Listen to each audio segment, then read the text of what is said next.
premières années, c'est le PLU, il a été fait le constat qu'il y avait un grand espace vide entre Crouy-Centre et puis les deux hameaux qui sont Quété, la Supérieure et Clémenceau. Donc il fallait faire des efforts dans l'État pour essayer de combler ce vide. Pour la Supérieure, ça s'est fait naturellement. C'est-à-dire qu'on n'est pas intervenu, les gens ont acheté les terrains en bordure de la descente de la Supérieure, et puis maintenant il n'y a plus de place. Il n'y a plus de place à Crouy, il n'y a plus de terrain à bâtir à Crouy, je le dis. Mais il y a des zones à U pour plus tard. Par contre, alors, pour Clémenceau, il se trouve que la communauté d'agglomération de Soissonnais, ça s'appelait encore comme ça, maintenant on dit Grand Soissons agglomération, il se trouve que l'agglo, elle aussi, de son côté, avait fait le constat que le Soissonnais perdait beaucoup d'habitants et qu'il fallait faire un effort au niveau de l'habitat. Donc les grands esprits se rencontrent et on s'est dit... Je ne sais pas s'ils sont grands, ils se rencontrent. Oui, et puis la communauté d'agglo, on va se lancer dans un projet et c'est l'agglo qui suggérait que le projet ce soit un éco-quartier et non pas des constructions ordinaires. Si nous on s'était attaqué à ce problème-là, on ne serait pas été un éco-quartier parce que la commune de Crouy n'avait pas les moyens vous allez voir, de projet là. C'est quelque chose d'énorme. J'avais déjà 2 étangs qui sont la propriété de Grand Soissons agglomération. Il y a déjà un investissement de fait. La commune n'aurait pas eu les moyens de faire tout ce que vous allez voir. Je ne vais pas prendre la parole longtemps parce qu'il y a beaucoup d'intervenants. Je suis Romain Maurice, directeur du service territoire habitat de Grand Soissons agglomération. Raphaël Dumais de la CEDA, qui est l'aménageur, qui va vous rappeler son rôle juste un peu plus tard. Franck Delattre, conseiller communautaire délégué aux écoquartiers au Grand Soissons agglomération. Monsieur Pascal Tordeux, qui est président de la CEDA, conseiller municipal à la Soissons également. Conseiller communautaire. Et conseiller communautaire, bien sûr. Surtout, si je suis président de la CEDA, c'est parce que je suis conseiller départemental, et c'est à ce titre au conseil départemental que m'a été confié par l'Assemblée départementale le mandat de représenter le département auprès de la Société d'économie mixte. Je me lève, parce que du coup, je vais maintenant, mais j'en ai trop. Comme ça, je ne m'enlèverai pas après. Donc pourquoi le département a des sociétés, le comité du tourisme, il y a des différentes sociétés, et il y a une société d'aménagement qui date de 60 ans, qui s'appelle la CEDA, société d'aménagement, c'est-à-dire qu'on fait des aménagements qui sont tous liés à l'habitat, à la construction, aménagement de zones d'activité commerciale, de zones d'activité industrielle, des habitats, réfection des collèges, etc. Ça, c'est un outil départemental, donc il y a 17-18 personnes qui sont dans cette structure et qui travaillent pour le compte des collectivités territoriales, des comités de communes, comités d'agglomération, les communes qui n'ont pas, vous vous en doutez bien, toutes les communes n'ont pas les moyens techniques d'avoir un service habitat. Et l'agglomération de Soissons, avec laquelle la CEDA travaille souvent, puisqu'on a fait des aménagements dans Gouraud, on a fait des aménagements industriels, des aménagements de zones, la CEDA a donc cette polyvalence et a une connaissance parfaite des métiers, tout ce qui touche à l'habitat. Donc quand l'agglomération de Soissons, Grand Soissons, a décidé à cibler un quartier en disant on voudrait faire de l'aménagement, une zone d'habitat, ils nous ont mis en concurrence avec d'autres, et il se trouve que, on a été choisi, je pense, parce qu'on avait quelques qualités reconnues dans le métier. Donc déjà, je remercie à Grand Soissons d'avoir choisi la CEDA, et surtout être un facilitateur pour que, entre les collectivités locales et le département, ça se passe le mieux possible, et que la CEDA puisse travailler. Donc à la CEDA, vous a été présenté Raphaël Dumais, qui est donc le directeur du pôle technique, et devrait arriver en cours de séance, donc verra arriver Madame Tanière, qui est la directrice générale de la CEDA. Voilà. Et moi, je ne suis qu'un élu bénévole au sein de la CEDA, n'est-ce pas, monsieur Dumais? Mais voilà, attaché en plus à Crouy, à ce qu'il peut y faire, ce qui va être construit, parce que je suis votre conseiller départemental pour le canton de Crouy. Voilà. Donc il y a cette casquette-là aussi que je ne peux pas manquer de vous signer. Voilà. Donc je ne vous en dis pas plus. Je pense que c'est toi qui va succéder. Peut-être finir les présentations. Et accessoirement un actionnaire. moi je suis Marine Laglard, directrice d'Urbaneco, un des bureaux d'études qui travaille sur le projet d'éco-quartier, écologue, et qui accompagne le cabinet Arval, qui est mandataire de l'étude.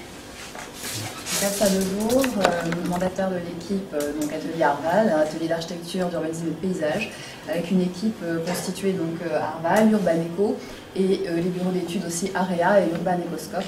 Nous allons vous présenter, pardon, excusez-moi, Urbacité. Et on parlera tout à l'heure, on vous présentera le projet dans son avancement actuel. Je me relève parce que je vais mettre... Non, j'ai pas fini. Je vous remercie. Parce que Mme Tanière vient de vous dire qu'elle allait arriver. Elle est arrivée, donc elle va prendre ma place. Voilà. La directrice générale de la CFS. Ouais, comme quoi, il y a un bon timing. Hein. Ah oui, Bon, moi je vais faire comme Daniel, je vais être assez rapide puisque c'est vrai qu'on a déjà donné les explications. Alors comme l'a dit Daniel, c'est vrai qu'on était sur une période où l'agglo perdait des habitants et on se rendait compte qu'il fallait pouvoir proposer des logements qui correspondent dans le parcours résidentiel à ce que les gens attendaient, puisque il y a un certain type de logement qu'on n'avait pas sur le territoire et que les écoquartiers vont permettre d'avoir. Et puis aussi un écoquartier, mais un quartier on va dire aussi programmé dans comment l'habitat va sortir, ça permet aussi d'avoir une vision sur le long terme de comment on va structurer le quartier, en équipement, en voirie, en logement. On s'est dit c'est plus intelligent, parce qu'il y a un écoquartier ici, mais il y en a d'autres au niveau de l'agglo, c'est plus intelligent de se projeter sur 10 ans, 15 ans, en disant il y a effectivement, comme Daniel disait, il va y avoir une quantité de logements importante qui vont sortir à terme.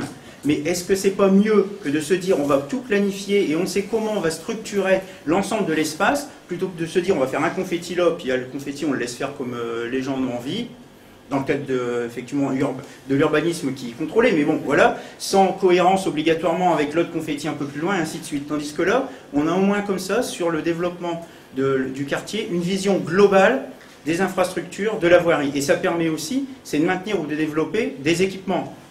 J'ai vu le début de polémique ou le début de différence d'appréciation sur la cantine.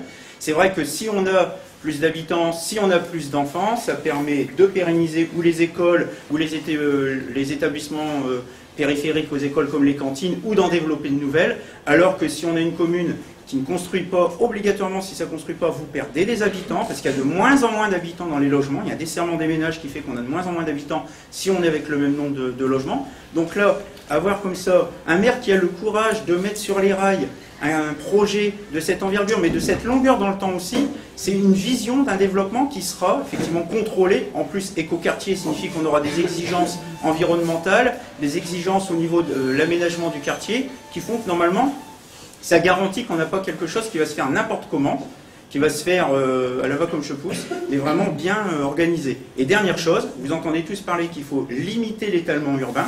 Et là, quand on parle de l'écoquartier à Crouy, on est bien entre deux zones urbanisées. On n'est pas en train d'aller chercher des zones cultivées et qu'on va se mettre à urbaniser, mais on est bien on fait quelque part dans ce qui va être une crosse dans creuse, mais en tout cas dans ce qui va être quelque chose au niveau de l'urbain qu'on va construire là où il y a encore de la place. Voilà, et donc tout ça sur la vision du territoire, c'est quelque chose qui est à long terme, donc qui permet effectivement d'avoir une bonne vision. Puis je le redis, mais c'est vrai, parce que tous les maires qui ont mis en place des écoquartiers, ils ont eu quand même des périodes un peu compliquées, donc c'est vraiment un courage du maire, d'une vision du devenir de sa commune, et je félicite Daniel comme je félicite les autres maires d'avoir eu cette vision-là. Voilà. Je vais commencer par un petit rappel de où on en était lors de la dernière réunion publique qui a eu lieu il y a 3 ans, en 2016. Bon, je vais repasser rapidement sur les enjeux puisqu'ils viennent d'être redits par à la fois M. Moitié, M. Tordeux et M. Delattre sur l'importance de l'opportunité de construire à cet endroit-là pour relier vraiment deux parties du village qui sont déjà bâties du côté des Gloriettes et de Clémenceau et du centre-bourg, et qui en plus s'inscrit plus largement dans vraiment en pivot entre vraiment le centre-bourg de Crouy et le centre-ville d'agglomération à Soissons. Ça vient d'être dit également par M. Delattre qu'on a besoin de logements. Pourquoi? Parce que au niveau de la commune de Crouy, on constate un regain de la population depuis le milieu des années 2000 à peu près, après une baisse dans les années 80-90, ce qui s'est matérialisé aussi dans l'ensemble de l'agglomération de Soissons. on constate un regain démographique, la population se stabilise, réaugmente un petit peu dans l'ensemble de l'agglomération, et même assez largement à Crouy, puisque Crouy a gagné 200 habitants dans les 5 dernières années. Plus le phénomène, ce qu'on appelle dans le jargon de desserrement des ménages, c'est-à-dire qu'en moyenne, il y a de moins en moins d'habitants par logement, ce qui mécaniquement, même si la population est stabilisée, engendre des besoins supplémentaires de logement. Et ce qui porte le projet également en termes d'objectifs et de vision politique, ça a été rappelé par M. Delattre également, c'est la volonté de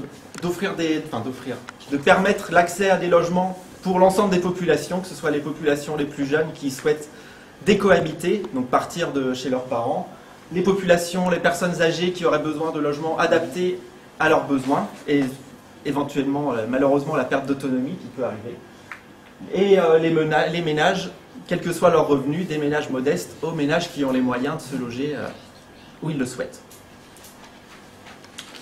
Voilà, je passe rapidement sur les objectifs. Pour rappel, c'est un projet, comme ça a été rappelé, de longue haleine, qui a commencé en 2010, avec beaucoup de réunions publiques qui ont été organisées surtout en 2011 et 2012, qui ont ensuite permis de travailler pendant 2 ans sur la stabilisation d'un plan masse, que je vais rappeler, vous représenter juste après. Plus des études qui sont obligatoires d'un point de vue réglementaire en termes d'impact environnemental, d'études financières, bien sûr, de travailler la possibilité financière de construire le quartier. Juridiquement parlant, l'écoquartier existe depuis 2016 sous forme de ZAC, ce qui veut dire zone d'aménagement concerté. Et comme ça a été mentionné également, suite à la création juridique de l'écoquartier, en 2017, la maîtrise d'ouvrage du quartier a été concédée à la société d'équipement du département de l'Aisne, la SEDA.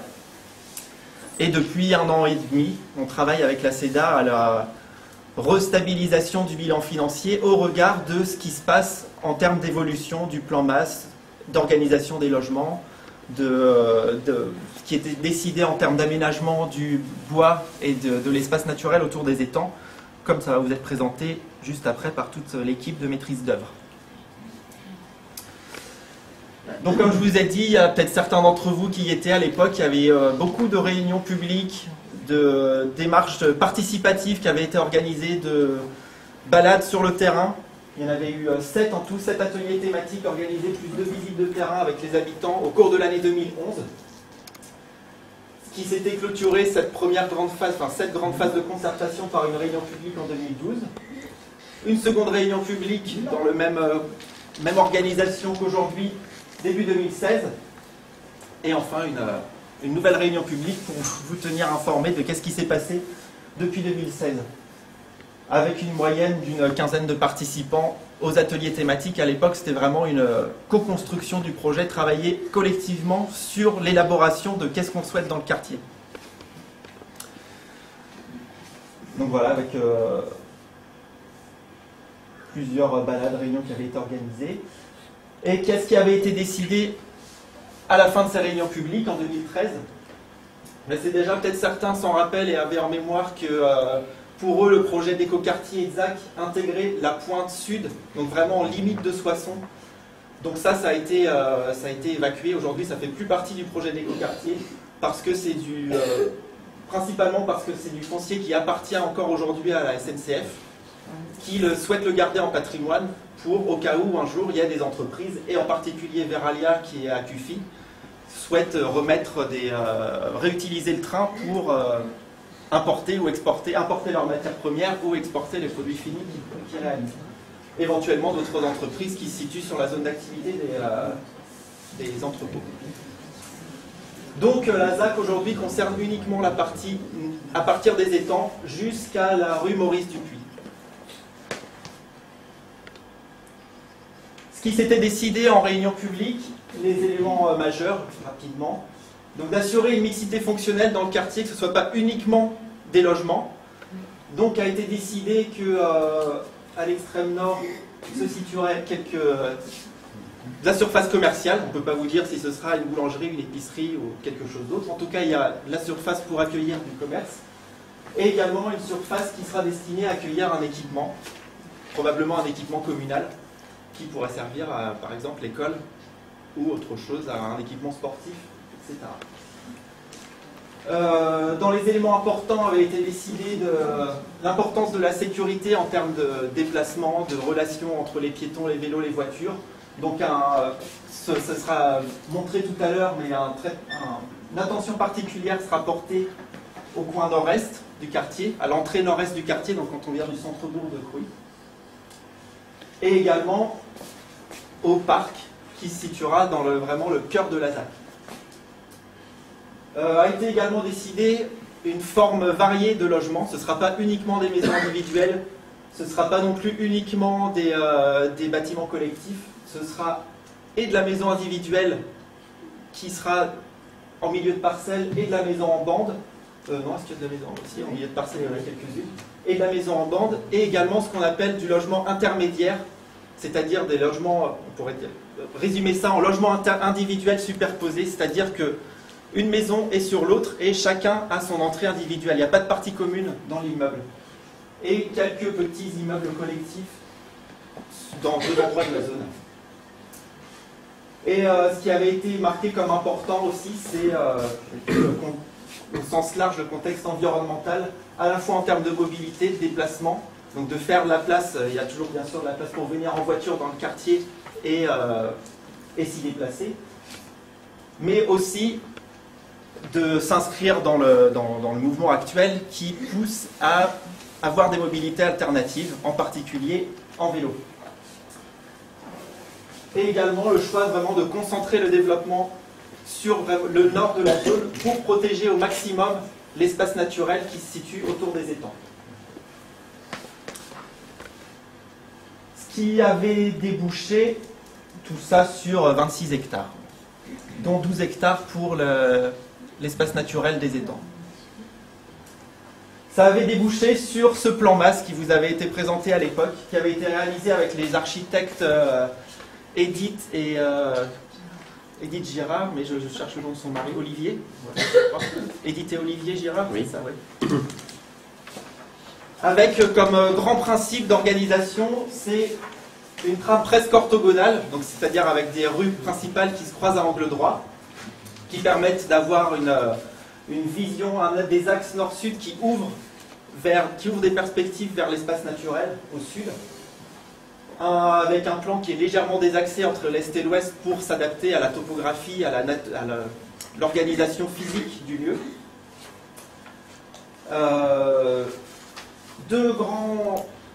Un espace qui est également structuré autour de ce qu'on a appelé deux chartreuses, donc un terme qui vient de l'architecture monastique, comme du monastère de la Grande Chartreuse à côté de Grenoble.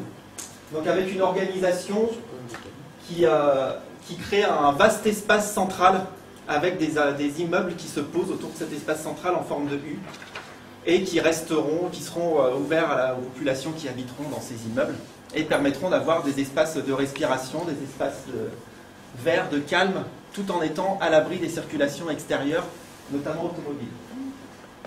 Et qui permettront aussi de créer des immeubles qui seront un peu des sortes de marqueurs, de phares du quartier, qui seront également visibles depuis la rue Maurice Dupuis et les rues qui sont dans un axe est-ouest.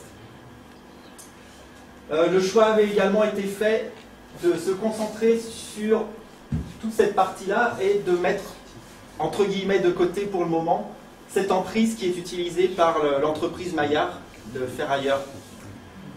Et à terme, ça devrait faire partie de l'écoquartier, ça sera construit, mais on va d'abord se concentrer sur tout le reste, qui devrait prendre de 15 à 20 ans de construction. Et à terme, on verra si l'entreprise Maillard, si elle reste là, l'écoquartier sera ainsi. Si l'entreprise Maillard peut déménager ou souhaite déménager,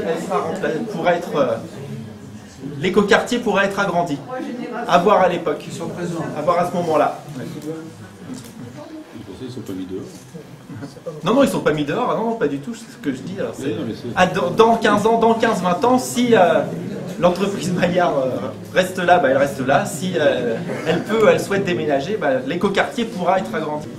Et voilà pour quelques images qui avaient été faites à l'époque. Donc ça ne veut pas dire que ça va ressembler précisément à ça, c'était vraiment pour se donner une idée de à quoi l'atmosphère qui pourrait être créée. Donc ça c'est au cœur des Chartreuses. Donc, je voulais dire qui permet de créer un grand espace ouvert. Et avec des logements individuels, avec des relativement petites parcelles, d'environ de 300 mètres carrés en moyenne, ce qui permet tout de même de créer des petits jardins qui ressemblent à ça. Et en termes de circulation et de déplacement, ce qui avait été décidé, c'est également que la partie est et la partie ouest du quartier ne seront pas connectées en termes de circulation automobile. Donc ce qui veut dire que des personnes qui souhaiteraient se rendre de Crouy à Cuffy ou de Crouy à Soissons ne passeront pas à l'intérieur de l'écoquartier pour se déplacer, ce qui permet de limiter le nombre de déplacements automobiles, tout en faisant le choix de ne créer aucun cul-de-sac dans le quartier. Toutes les voies sont circulables sans avoir à faire demi-tour. Et donc la cohérence d'ensemble du quartier est vraiment la colonne vertébrale du quartier se situe dans le parc, l'espace vert central, et également dans les liaisons piétonnes et cyclables qui seront créées pour connecter le quartier de l'est à l'ouest. Les plans tels qu'ils ont été définis désormais les nouveaux vont être présentés dans quelques instants. Donc voilà une idée de à quoi pourraient représenter des sortes piétonnes. Vous aurez d'autres images juste après. Et les pistes cyclables, rues, telles qu'elles avaient été définies à l'époque dans l'idée. Au total, on arrive aujourd'hui à un quartier qui devrait accueillir 396 logements.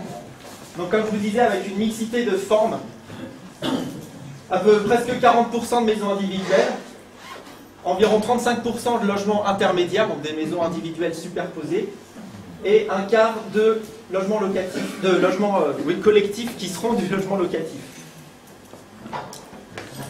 Et quelques petits terrains à bâtir. Les 16 terrains à bâtir se situent, je ne l'ai pas précisé, ils se situent dans cet endroit vraiment au nord-est de la zone. Donc là, ce ne sera pas des maisons qui seront construites directement, ce sera du terrain à bâtir. Et comme on peut trouver dans de nombreux lotissements. Voilà, c'est à titre indicatif, hein, puisque ce qui devrait nous donner à peu près 60% des logements en accession à la propriété et 40% de locatif, sachant que le locatif peut évoluer, puisque bien sûr quelqu'un qui achète un logement en propriété peut l'occuper comme le mettre en location. Donc on n'a pas la main sur le pourcentage précis de logements qui seront mis en location. Et avec, par contre, on a la main sur le pourcentage de logements locatifs sociaux. Là, c'est un vieux schéma. Aujourd'hui, on est à 25% de logements locatifs sociaux. Et non pas 20% comme indiqué ici.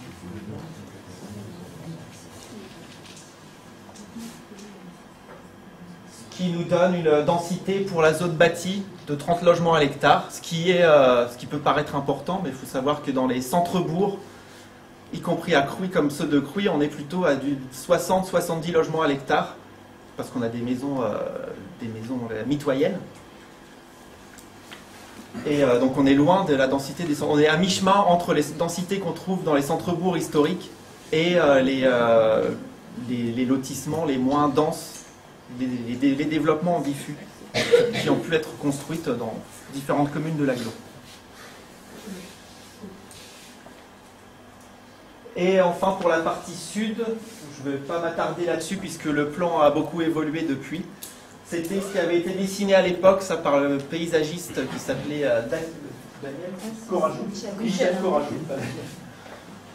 Avec la volonté vraiment de dissocier entre l'étang est et l'étang ouest, de garder l'étang est très largement en réserve naturelle et de faire des zones aménagées donc, et circulables pour les piétons et pour les cyclistes autour de l'étang ouest. On n'en dit pas plus, on reste dans cette idée-là générale aujourd'hui, je ne vous en dis pas plus, vous verrez le schéma le plus récent qui a été dessiné.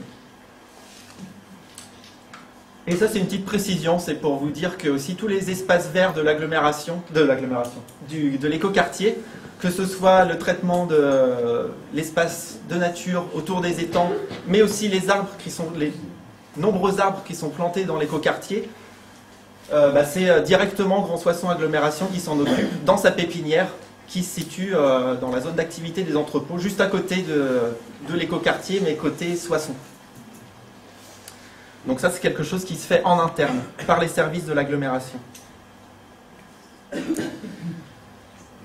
Et enfin, pour montrer ou rappeler qui fait quoi, donc l'agglomération, accompagnée de bureaux d'études, a fait tous ces schémas préalables jusqu'à créer la zone d'aménagement concerté.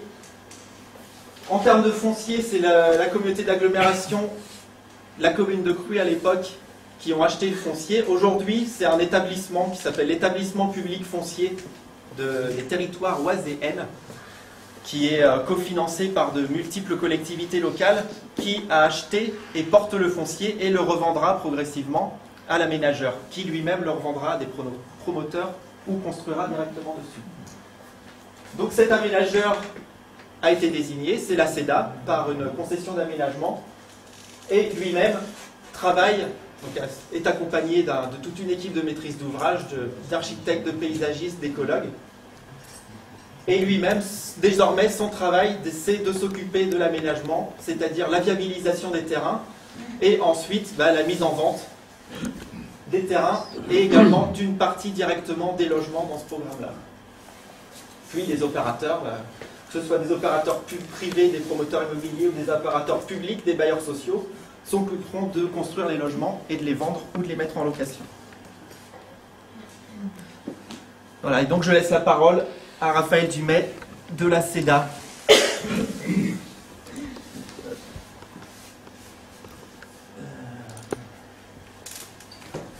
Merci Romain. Bonsoir. Donc effectivement, je représente la CEDA. Je vais pas refaire la présentation qui a été faite par le président. Je la ferai moins bien évidemment. Donc on a été désigné suite à une mise en concurrence par l'agglo de Soissons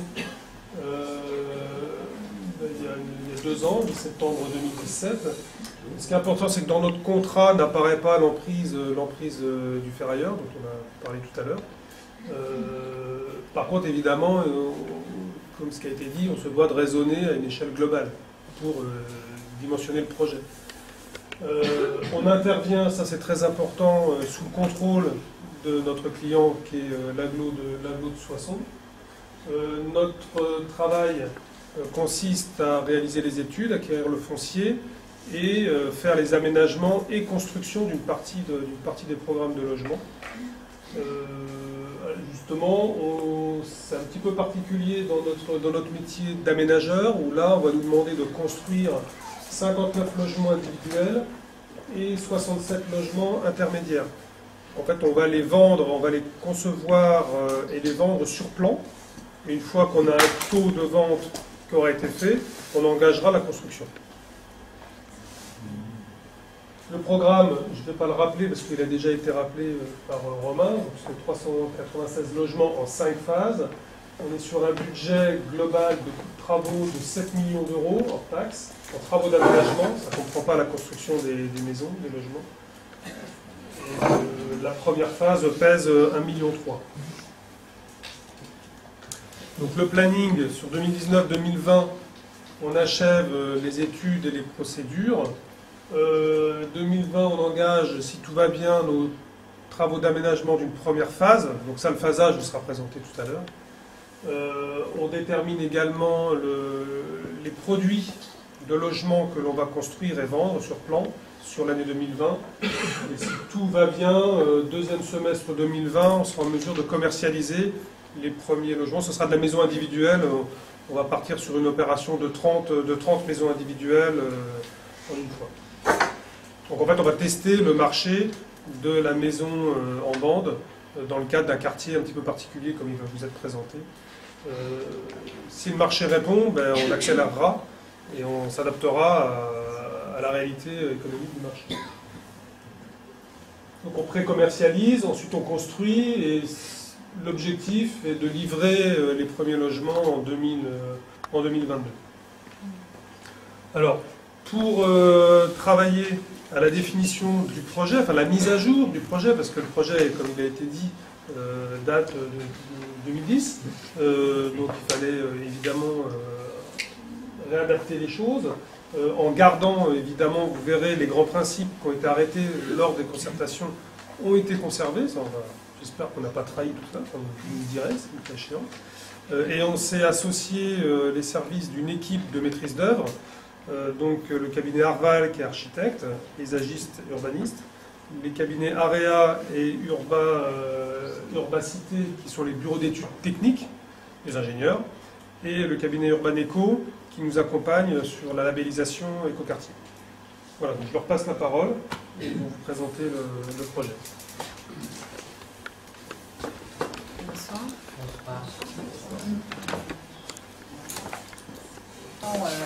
Comme j'arrivais il y a 1 an et demi sur le dossier, qui était déjà pas mal avancé, avec des principes bien posés par Édith Gérard et Michel Courageux. Donc nous avons regardé avec un œil à la fois neuf et en même temps en reprenant les éléments dans une continuité de projet. Alors sur la première diapositive qui vous a déjà été présentée, on va essayer de passer vite parce qu'il y a pas mal de choses qui ont déjà été exposées. Évidemment, on est dans un contexte un peu de dent creuse, oui. On est sur la partie sud de la commune de Crouy. On est au nord, on jouxte donc la rue Maurice Dupuis. Au sud, on a l'avenue Blanc. Et puis, on est donc au contact à peu près à 500 mètres du centre de Crouy, à 1,5 km du centre de Soissons. Donc on est bien placé dans l'agglomération. Et effectivement, avec des éléments construits de part et d'autre et de l'habitat. Donc ça, c'est important. Même si on a une partie qui est encore cultivée sur le site, on est dans une dent creuse. Voilà. Alors, ce qui est important, c'est qu'on est d'un point de vue, on est dans la vallée de l'Aisne. On est au pied du plateau, avec des coteaux qui sont boisés. Ça, c'est très important pour le contexte paysager du projet, parce qu'on a donc le cimetière et les coteaux boisés qui offrent des vues et des arrière-plans très intéressants pour le quartier. Et si le projet a évolué, il a évolué de manière sensible, en essayant d'aller au bout de l'idée, de bien montrer ce paysage environnant, avec au nord ces coteaux boisés, les étangs au sud, qui constituent quand même un atout très fort pour le quartier.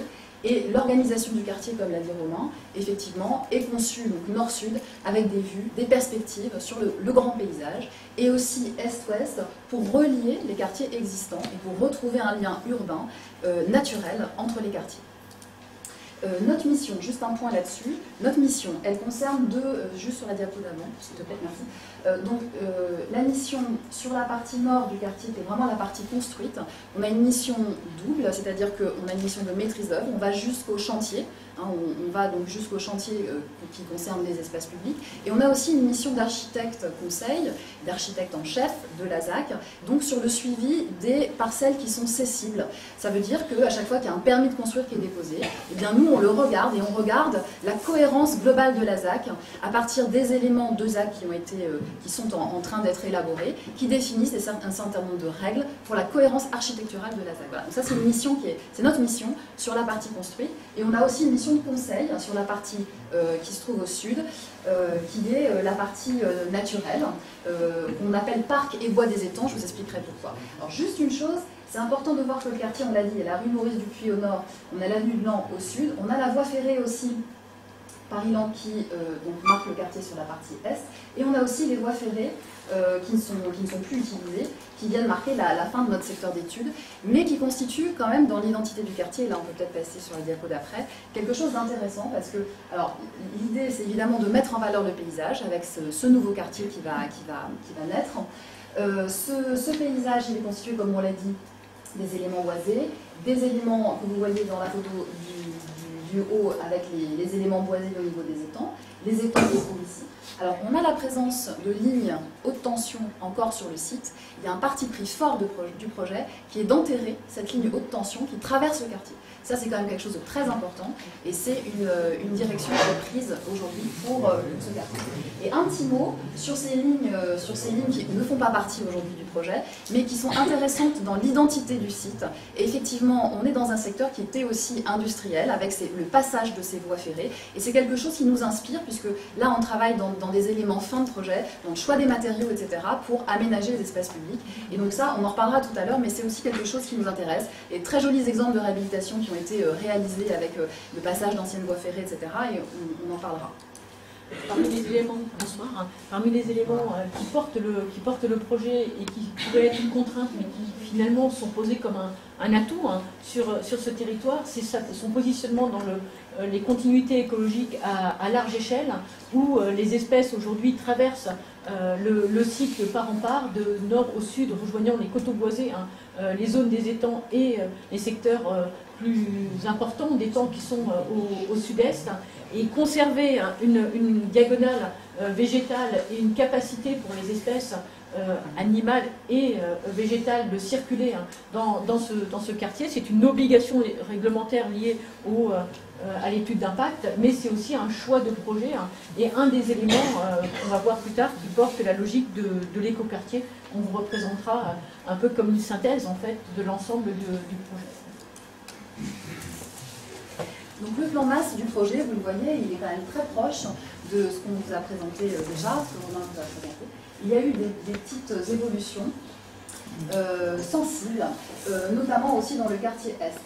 L'idée globale de ces évolutions sensibles, c'est de retrouver des lignes aussi d'ouverture sur le grand paysage, de retrouver des liens directs, de ne pas avoir d'impasse aussi dans le quartier, ça c'est quelque chose de très important. Alors, le quartier, c'est un quartier qui est mixte, comme on l'a dit tout à l'heure. Il y a déjà les typologies bâties qui ont été comment dire, explicitées. Aujourd'hui, sur le plan ici, vous avez différentes couleurs sur les parcelles. Donc, il y a pas mal de logements individuels. Vous avez des parcelles qui vont de 200 m² à 400, avec là-haut donc les lots libres. Sur le quartier ici, vous avez donc des typologies que je vous expliciterai par la suite. Donc deux typologies, a priori, hein, de maisons, dans une densité qui est moyenne. Et puis vous avez les éléments qui sont en orange, donc ici, ici, ici et du côté des ferrailleurs dans un lointain futur.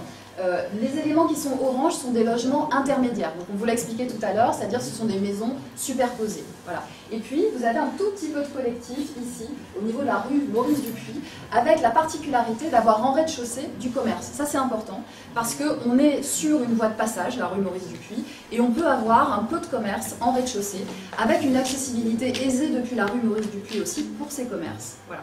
Donc ça c'est important, on vous montrera. Et puis vous avez cette forme de chartreuse en U qui est retrouvée à la fois ici et là, qui s'ouvre vers la grande perspective centrale, qui définit ici un parc, une zone de parc, qui fait une transition entre le quartier et vraiment l'espace naturel, qui est le bois des étangs. Donc le parc, hein, dans la perspective et le sud du quartier, et puis ensuite l'espace naturel avec les étangs. Voilà. Alors sur les typologies bâties, on a fait un petit peu le tour. Donc juste une chose par contre encore sur le plan, quelque chose de très important, la présence ici d'un béguinage. Donc ça c'est la possibilité d'avoir ici, comme on l'a dit tout à l'heure, dans des considérations intergénérationnelles, la possibilité d'avoir des logements pour seniors. Et donc là, on l'a positionné à cet endroit-là, à proximité aussi des commerces, c'est important, pour que ce soit aisé pour eux, et d'être aussi dans le cœur du quartier, c'est quelque chose d'intéressant. Au niveau du développement de la trame verte, aujourd'hui, vous avez ici cet espace qui est riche d'un point de vue quand même écologique, et vous avez ici le champ. Donc, il n'y a pas d'arbres évidemment sur le site. Avec l'arrivée du quartier, on va avoir des rues, on va avoir des cheminements piétons, et tous ces espaces, tous ces éléments de liaison qui sont organisés nord-sud et est-ouest sont support d'une trame verte qu'on va venir planter avec des arbres, alors aussi avec une strate plus petite, arbustive, et on aura ainsi une trame verte qui va se développer et qui sera aussi support pour la biodiversité et pour la continuité globale dans les éléments de trame verte et bio. Au niveau des connexions du quartier et de la trame verte, on l'a dit tout à l'heure, le principe reste le même. C'est-à-dire qu'on entre dans le quartier à partir de deux points majeurs qui se trouvent sur la rue Maurice Dupuis, ici, voilà, et puis ici sur le rond-point existant. Il n'y a pas de desserte d'habitation directe, ni à partir de la rue Maurice Dupuis, ni à partir de la rue du Pressoir Chevalier. On accède aux maisons à partir des nouvelles voies qui sont créées à l'intérieur du quartier. Ça, c'est quelque chose d'important. Ensuite, on a un principe de boucle. On a une boucle ici, et on aura une boucle là, avec évidemment des liaisons entre les deux parties de quartier, mais qui seront des liaisons douces, des liaisons piétonnes, des liaisons cycles. Voilà. Et au niveau du quartier, on a une petite hiérarchie entre les voies. On a ici un axe ici et un axe ici, avec des voies qui sont d'une emprise, je vous présenterai ça tout à l'heure, de 15 mètres. Ici, dans le tour, des voies de 10 mètres. Et puis ici, une petite rue, plus petite, vraiment de dessert de 7 mètres. Voilà. Donc il y a une petite hiérarchie aussi des voies. On a une gestion de la sécurité des véhicules avec des ralentissements au niveau des points importants. On conservera, en les aménageant, les arrêts-bus qui se situent sur la rue Maurice Dupuy aussi. Et vous voyez, l'organisation des entrées dans le quartier et des voies vient vraiment dans la continuité des voiries existantes. Donc on est ici dans un souci de connexion de ce quartier, à la fois avec le paysage, mais aussi avec les quartiers environnants. Au niveau de la mobilité et des déplacements, je vous présenterai tout à l'heure, mais il y a quand même une ambition forte. On est dans le cadre d'un écoquartier. Donc il y a une ambition forte par rapport à ces déplacements dans le quartier. On favorise évidemment les déplacements doux, des piétons et des cycles, et avec des propositions qu'on vous présentera de manière précise tout à l'heure. Alors au niveau des typologies bâties, ce sont des exemples ça, qui avaient déjà été donnés par Edith Gérard. Alors ça, ce sont des maisons à patio. Donc c'est un premier type de maison en rez-de-chaussée. Donc voilà. Et ensuite, on a un autre type de maison, des maisons en bande, qui sont plutôt en R+1, avec des garages qui sont éventuellement en fond de jardin. Voilà. Donc déjà deux typologies, vous voyez, on peut avoir des hauteurs différentes déjà dans les maisons individuelles. Donc ce qui est intéressant, c'est d'être dans un tissu d'habitat individuel à certains endroits, mais avec des variations entre les maisons et les groupes de maisons. Voilà. C'est toujours la même chose.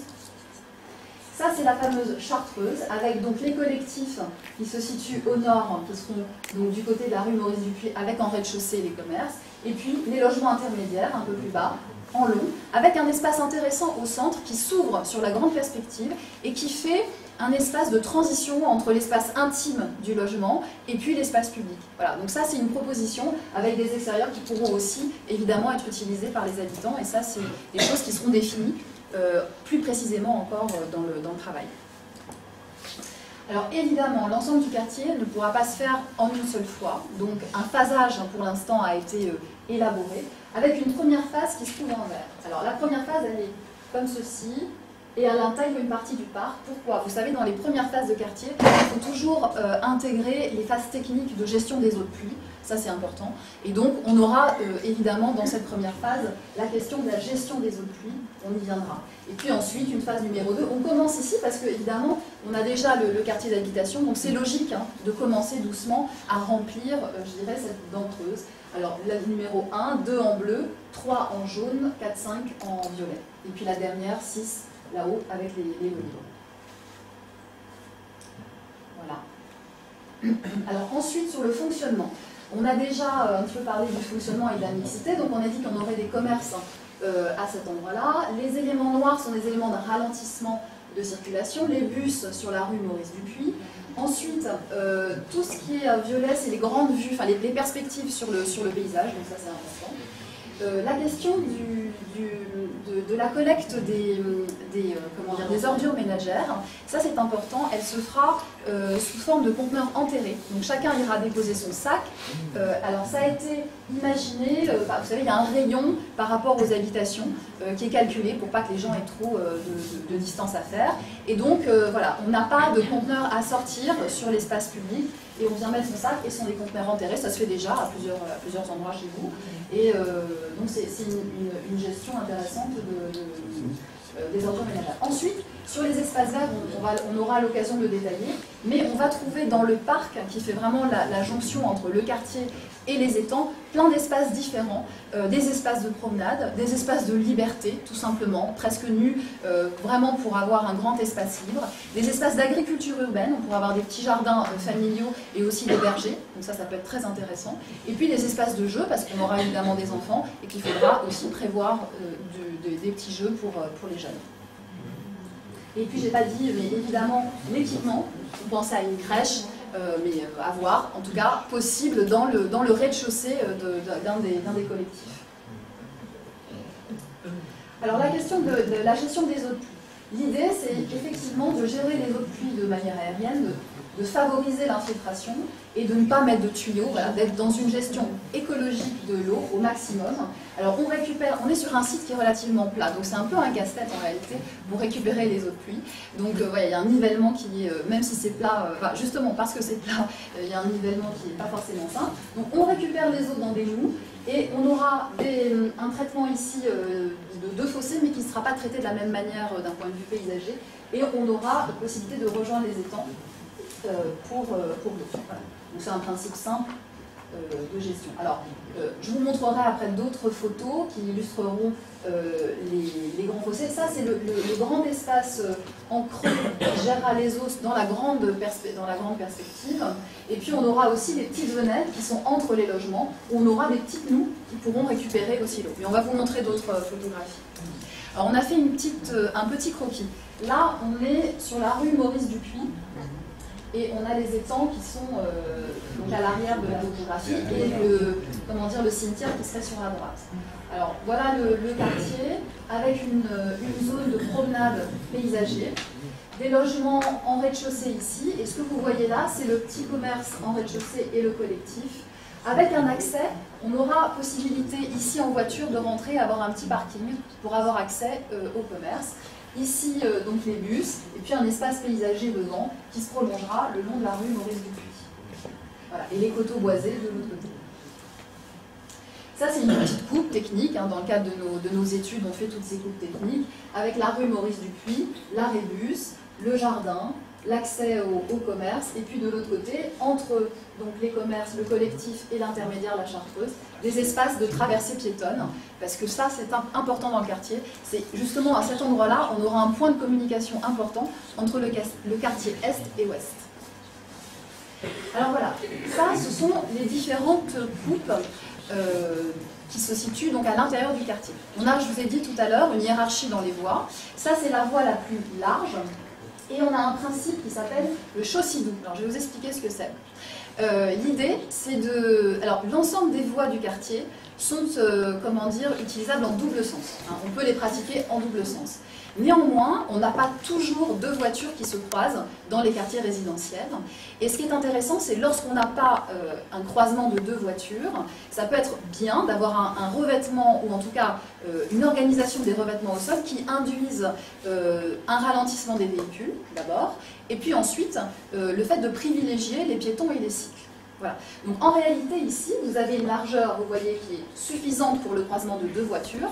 Par contre, on fait le choix de ici ne mettre en enrobé que 3,50 m et de venir mettre un pavé en chevron, parce que ça c'est important pour que les véhicules puissent aller dessus et rouler dessus, qui effectivement va induire, on aura l'impression que la chaussée est plus réduite, donc on va aller moins vite. On est dans un esprit d'espace partagé. Et en plus de ça, là, on aura des joints aussi infiltrants. Donc en plus, on limite l'imperméabilisation des sols avec ce type de proposition. Donc c'est une proposition qui, d'un point de vue urbain et paysager, et qui fait ralentir au niveau de la sécurité les véhicules, c'est important. Et quand il n'y a qu'une seule voiture, elle roule au milieu. Et puis, les espaces sont utilisés par les piétons et les cycles. Voilà. Ça s'appelle chaussidou, ça se fait beaucoup en Suisse. Et ça se fait aussi un petit peu, ça se fait beaucoup à Nantes. On a des très bons retours en fait sur ces propositions, enfin sur ce type d'aménagement. Et donc c'est ce qu'on propose pour le quartier. On aura aussi évidemment des plantations avec des arbres qui ne seront pas très hauts parce qu'on aura des habitations de part et d'autre. Donc voilà, on sera dans un compromis entre le fait d'avoir quand même des arbres, des espaces plantés, en même temps de ne pas enlever la lumière pour les habitants, etc. Donc ça c'est la grande voie. Bon, ça c'est un exemple de chaussidou qu'on avait proposé d'ailleurs dans l'Aisne. Avec, voilà, vous voyez ce type d'aménagement. Ça, c'est l'autre voie qui est un petit peu moins large, on est sur du 10,50 m, mais avec le même principe. Là, au lieu d'avoir des plantations des 2 côtés, on n'en a que d'un seul côté. Et puis la voie, alors là, qui est réduite, c'est carrément, là, on n'est plus dans le chaussidou, on est dans l'espace partagé, on a 7 mètres, et là, on a, vous savez, c'est comme dans les centres anciens, où on a les voies mixtes, pavées, où les espaces sont partagés, et donc, du coup, les voitures ne roulent pas vite non plus, parce que il y a tous les usages de piétons et de cycles qui s'y font. Alors, donc ce plan, on a parlé tout à l'heure des espaces verts et des espaces de parc. Je vais un tout petit peu les détailler. Vous avez ici un grand espace de liberté, c'est important, une grande pelouse qui permet vraiment de s'asseoir pour pique-niquer, de faire ce qu'on veut avec les enfants, etc. Ici, on a une récupération d'eau, je vais vous expliquer comment, qui est traitée complètement différemment. Un fossé ici avec des petits pontons, et puis de l'autre côté, un espace plus doux, plus souple, paysager. Ici, on pourra avoir des jardins familiaux, et ici le verger, et puis des cheminements qui permettent de rejoindre ensuite les espaces naturels, où là, on est dans les bois, dans le bois des étangs, et on détaillera aussi par la suite. Alors, au niveau des ambiances, ce qui nous a, comme je vous le disais tout à l'heure, inspiré, c'est aussi la présence de ces voies anciennes, en tout cas pas utilisées pour l'instant et qui sont encore propriété de RFF. On a le ballast, hein, donc le caillou, et puis ces éléments. Donc ça, vous verrez, on va le proposer, on va le décliner dans des propositions paysagères. Voilà, par exemple, ça c'est le type de chemin qu'on pourrait avoir dans la zone de parc que je vous ai délimité tout à l'heure sur le plan. On est dans cet esprit un peu, où on a comme des rails, ici, sur un chemin béton, et puis le caillou qu'on retrouve, vous voyez, on est dans un esprit où on pense un peu à cela, et puis on a des espaces plantés de partout. Donc on peut avoir ce type de chemin dans le parc, avec ce type d'ambiance. On peut aller après, de plus en plus, vers le naturel, avec des chemins très, très simples, en cailloux, et puis des espaces qui seront gérés de manière différenciée, c'est-à-dire qu'on ne va pas tondre les pelouses 15 fois par an partout, c'est pas possible, et puis en plus, il n'y aurait pas d'intérêt à cela, donc on aura des espaces aussi de prairies dans tous les espaces dans le parc, tel que je vous l'ai présenté tout à l'heure. Un autre type de cheminement piéton qu'on peut retrouver aussi. Ça, c'est la proposition de traitement d'un des fossés. Avec, vous voyez, l'idée de reprendre ce caillou avec du gabion de part et d'autre. Et on peut imaginer cette grande perspective végétale et ouverte, avec ici les eaux qui sont traitées de manière sécure, parce qu'on fait des petites rizebermes, comme on dit, donc c'est pas dangereux, et c'est planté de végétaux qui aiment l'eau aussi, puisqu'on aura de l'eau. Un exemple aussi de chemin dans ce grand parc, avec d'un côté peut-être le verger ou les jardins familiaux. Et ça, c'est le second traitement de gestion des eaux. Hein. Vous vous souvenez, le long de la perspective centrale, on a le fossé avec les gabions de part et d'autre et les petits pontons. Et puis de l'autre côté, on peut avoir un traitement beaucoup plus souple avec des plantations et puis des modelés paysagers, de manière à varier les ambiances aussi le long de cette coulée verte. Au niveau des étangs, alors aujourd'hui, c'est pas du tout ce qu'on a. Ça, c'est un projet. Les photos que je vous ai présentées au préalable, c'était Jacqueline Hosty, qui est une paysagiste très marquante pour nous, en tout cas, paysagiste, qu'on aime beaucoup. Ici, c'est un projet Urbicus, et ce qui est intéressant, ce que je voulais vous dire avec cette photo, c'est qu'aujourd'hui, les étangs, tels qu'ils sont assez refermés. C'est-à-dire que la végétation s'est enfrichée, on a pas mal les espaces se sont refermés autour des étangs. Et ça peut être très intéressant aussi de travailler, de limiter cette fermeture du paysage, et de retrouver aussi certaines vues sur l'eau, et aussi, Marine vous l'expliquera tout à l'heure, qui permettra aussi de développer et d'enrichir le patrimoine naturel du site. Et puis, comme on aura des espaces de jeu, on pourra s'amuser avec quelques éléments aussi, le long de cette grande coulée verte, des éléments pour les enfants, des jeux, et des éléments, comment dire, marquants de couleurs ou pas. On travaillera. Enfin ici, le verger, traité très simplement, plantation d'arbres fruitiers, avec des allées engazonnées, de la prairie. Voilà, on est en transition entre le quartier et puis la zone naturelle du bois des étangs. Voilà, donc ça c'est un zoom sur ce qu'on vous a proposé. Le fossé avec les gabions, le traitement paysager de l'eau, la grande pelouse, ici les jardins, le verger, les chemins qui mènent au bois des étangs, ici les espaces dégagés en berge d'étangs, et puis, on va le voir après, des zones plus fermées. Bon, ça c'est un petit point d'analyse du site tel qu'il est aujourd'hui, avec des boisements denses à l'est et à l'ouest des étangs. Hein, c'est plus densément, comment dire, le couvert végétal est plus dense à l'est et à l'ouest. Et puis on a des zones de roselières au bord des étangs. Et puis ici, au centre, il y a une peuplerette donc qui a été un petit peu, qui a été remaniée récemment aussi, mais c'était une zone de friche de recolonisation. Donc voilà, on a des ensembles qui sont un petit peu différents, et l'idée c'est de jouer par la suite, peut-être de conforter aussi l'ouverture aux abords des étangs, et surtout aussi de conforter cette zone qui est bien boisée de part et d'autre, de ne pas la toucher, et peut-être même de ne pas y avoir accès en réalité, pour vraiment conserver une zone naturelle de part et d'autre des étangs. C'est le secteur le plus riche écologiquement du site. Autant il y a peu d'enjeux écologiques sur la partie agricole, autant il y a des enjeux écologiques qui sont fort majeurs sur les parties de bord d'étangs, parties de roselières, de mégaforbiers, qui sont des habitats écologiques qui sont bien développés sur le secteur avec une forte naturalité parce que le lieu a été tranquille pendant pas mal d'années, et à la fois d'un point de vue réglementaire et de plaisir de projet, on a l'envie et la nécessité de préserver les habitats et en même temps de donner accès de manière mesurée et qualitative. Alors là, on est en pleine étude en fait, sur le parc actuellement, on est en pleine étude. Et ce qui est intéressant, c'est évidemment, il y a Michel Corajou qui a travaillé sur le quartier, donc on reprend aussi, on s'inscrit dans ces travaux. Et puis, à la fois, on prend en compte les évolutions et le fait qu'on a aussi envie de garder des espaces encore plus naturels, peut-être, qu'il n'avait imaginé au début. C'est un petit peu la tendance, en réalité, du projet. Donc, on retrouve ici, à l'est et à l'ouest, les zones qu'on ne touche pas, vraiment, avec des jolis peuplements. Voilà. Et ici, la peuplerette, qui peut-être sera légèrement enrichie avec quelques essences.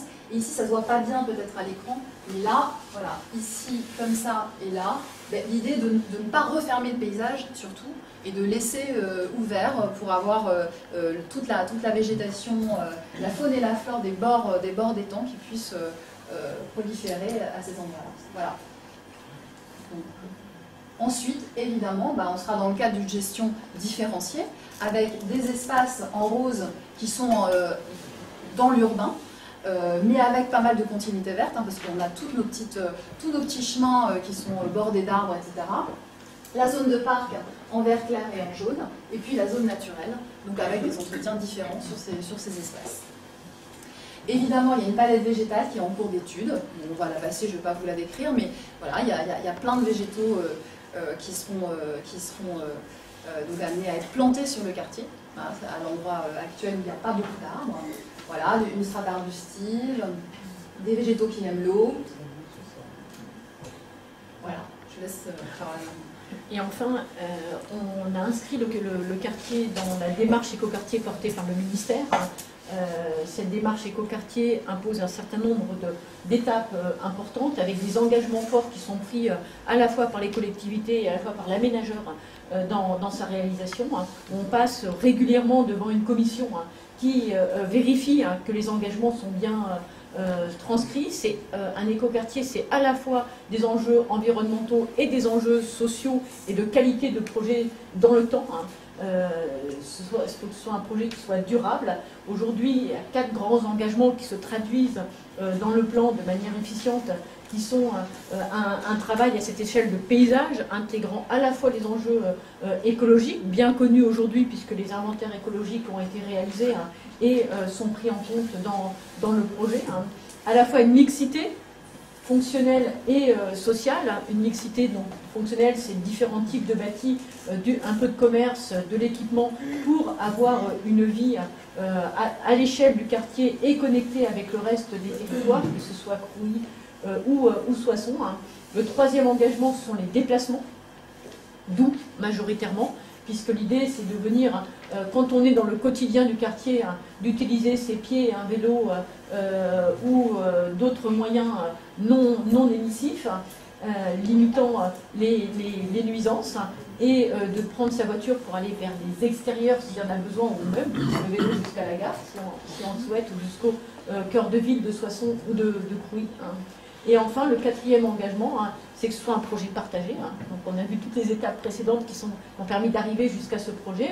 Le partage ce soir de nouveau avec les habitants et des capacités de continuer à co-construire le projet hein, sur le long terme, puisque c'est un terme de 20 ans. Donc c'est un terme long de mise en œuvre du projet. Évidemment, entre ce qu'on construit aujourd'hui et ce qu'on construira dans 20 ans, ce ne sera pas tout à fait la même chose, peut-être pas tout à fait les mêmes matériaux que ceux qu'on emploie aujourd'hui. On est en réflexion sur quels matériaux, pour quel bilan carbone et pour quelle capacité à habiter ce quartier sur le long terme. On a passé la première étape de l'écoquartier. Hein. Le ministère nous a donné il y a quelques jours le retour de cette première étape. On va s'engager dans la deuxième étape qui est la phase de chantier, hein, où les premiers éléments de développement du projet vont arriver. Hein. On a 20 engagements et qui sont obligatoires à l'échelle de l'écoquartier.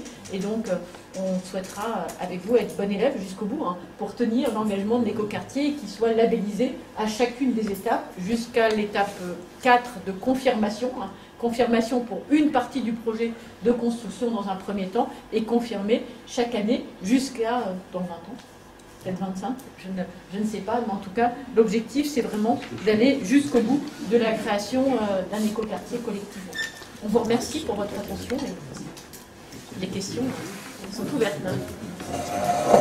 Si vous avez des remarques, des questions, la parole est à vous. On n'a pas de micro, donc essayez de laisser faire porter votre voix. Oui, madame. Ah oui. Ouais.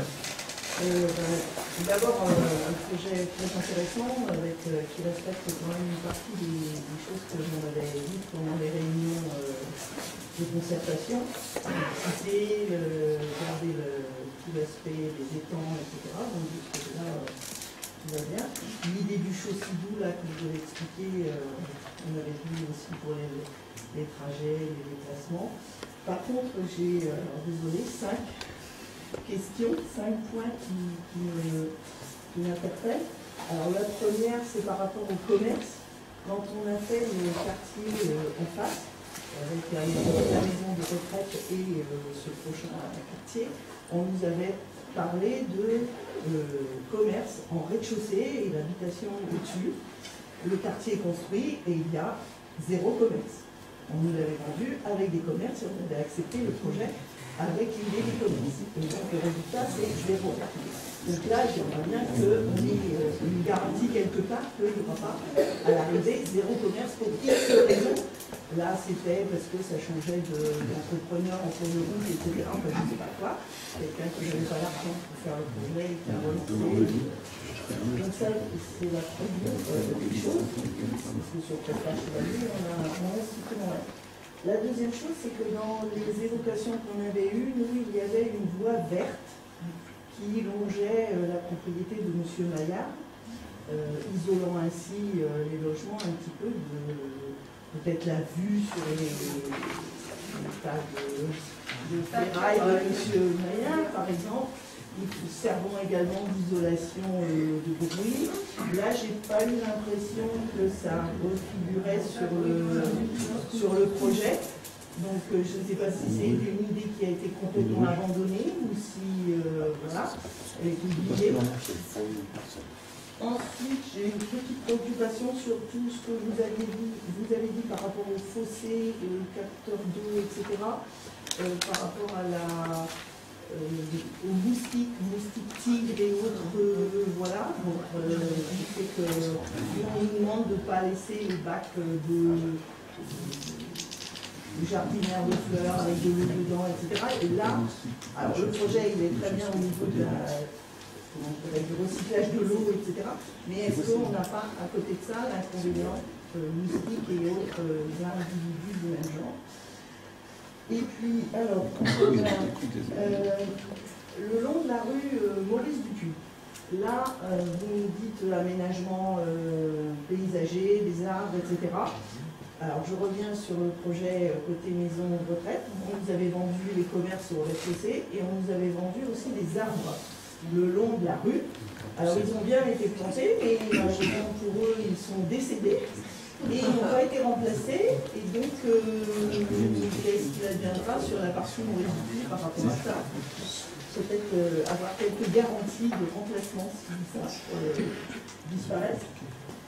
Et alors, le dernier point, c'est tout ce que vous avez expliqué sur la route avec les pavés.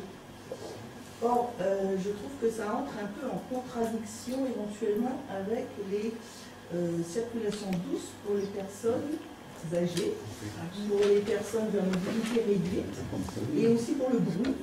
Donc, est-ce que ce sont des pavés qui sont nivelés? Est-ce que ce sont des pavés qui n'ont que l'aspect pavé et qui restent circulables sans qu'on risque de chute, sans qu'on risque... voilà. Pareil un peu aussi pour les pontons, avec les espaces entre les lamelles, pour les béquilles, pour les... j'imagine, toutes sortes de choses. Voilà. Merci. Très bien. Merci de vos questions qui sont très pertinentes. Je trouve, si, je suis sérieux. Je vais répondre pour une partie. Donc les engagements par rapport au commerce. Dans notre contrat, dans le programme et dans le cahier des charges de notre contrat, il nous a été imposé de vendre des logements individuels, des logements intermédiaires, des logements collectifs avec du commerce au rez-de-chaussée.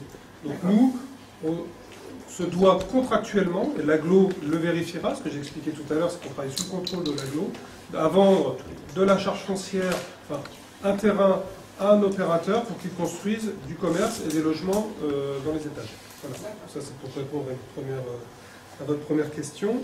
La deuxième par rapport à la voie verte, il faudrait remettre le plan masse, s'il te plaît. Lequel? Le plan masse.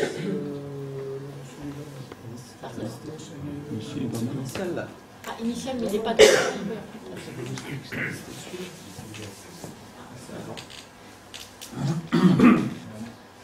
Bon, là, évidemment, on se projette.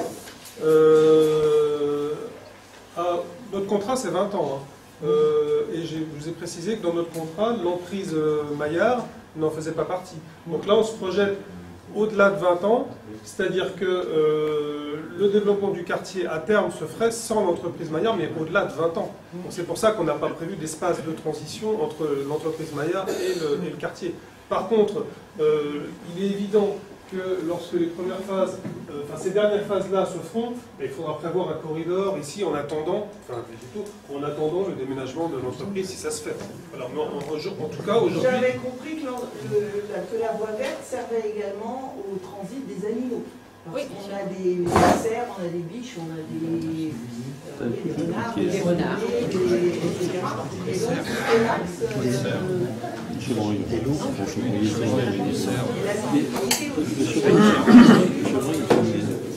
Je vais répondre sur les deux éléments, à la fois sur les moustiques et à la fois sur le transit.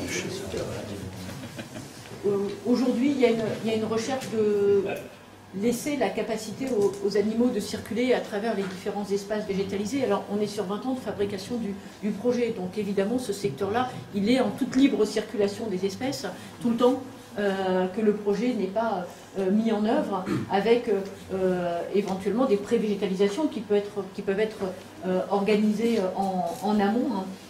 Mais il n'y a pas d'entrave à la circulation des espèces, et le choix d'aménagement d'espaces assez généreux et végétalisés vont aussi faciliter la circulation des espèces, pas du chevreuil évidemment, hein, qui sur ce secteur-là passera plutôt par le sud, ou alors reprendra un chemin plutôt par le nord, mais on n'a pas noté dans l'étude d'impact cette obligation. C'est pas nous qui avons fait les études d'impact, hein, mais il n'y a pas d'obligation d'un corridor de grands mammifères. Il y a une obligation de corridor pour les chiroptères, donc les chauves-souris, pour les oiseaux, des milieux ouverts et des milieux boisés, et pour la petite faune terrestre. Donc la petite faune terrestre, elle n'a pas de souci pour circuler, c'est notamment les renards, les hérissons, etc. Les chauves-souris, c'est tout le travail qu'on a fait avec les grands arbres et leur capacité à circuler. Donc on devrait pouvoir s'y retrouver en tant qu'espèce cible sur le territoire à 20 ans. Pour les moustiques, les espaces de gestion des eaux pluviales sont des espaces de transit et ponctuellement d'infiltration. L'eau ne stagne pas dans ces espaces-là. Ça, c'est la première réponse. La deuxième réponse, à la différence d'une coupelle que vous avez sur votre balcon, on est sur des espaces végétalisés. Notre objectif, c'est de refabriquer des micro-écosystèmes qui vont être petits individuellement et qui vont être cohérents collectivement, pour justement permettre que une libellule, une larve de libellule, éventuellement, ou un amphibien puisse venir manger le moustique avant qu'il devienne moustique, puisque ce qui compte, c'est la larve, c'est qu'on puisse aller boulotter en amont. Alors moi, je peux répondre sur 2 autres points. Il y avait encore 2 aspects de votre question, les pavés et la garantie sur les végétaux. Donc dans les contrats qui sont passés aux entreprises qui plantent les espaces verts, on leur impose une garantie de reprise de 2 ans. C'est-à-dire qu'ils entretiennent pendant 2 ans les végétaux, et si pendant ce temps-là les végétaux meurent, ils doivent les remplacer. Si au bout de 2 ans, ils ne les remplacent pas, les végétaux ont pris racine, ont pris suffisamment de force pour ensuite vivre leur vie. Après, il y a des accidents. Mais, voilà. Donc ça, c'est une garantie qu'on impose, qu'on impose aux entreprises. Concernant les pavés... C'est ça. Il y a évidemment cette garantie de reprise, et puis il y a le fait d'abord, à la base, de bien choisir les végétaux aussi. D'ailleurs, on choisit de plus en plus les végétaux qui résistent à la sécheresse. Donc il y a ce choix par rapport au contexte naturel, et puis contexte urbain aussi, par rapport à la taille, le développement, etc. La fosse, voilà, tout à fait. Donc, et puis il y a cette garantie qui est donnée dans le contrat avec l'entreprise qui plante. Au niveau des pavés, les pavés, en fait, alors sont pas des pavés anciens, etc. Ce sont des pavés qui sont des pavés béton, qui sont positionnés en chevron. Donc on n'a pas ce risque. Par rapport au PMR, nous on a fait beaucoup d'espace comme ça, on n'a pas de problème par rapport à ça. Et puis c'est plutôt une crainte qu'on a dans certains pays, ça se fait beaucoup, hein, toutes ces voies en pavé, etc.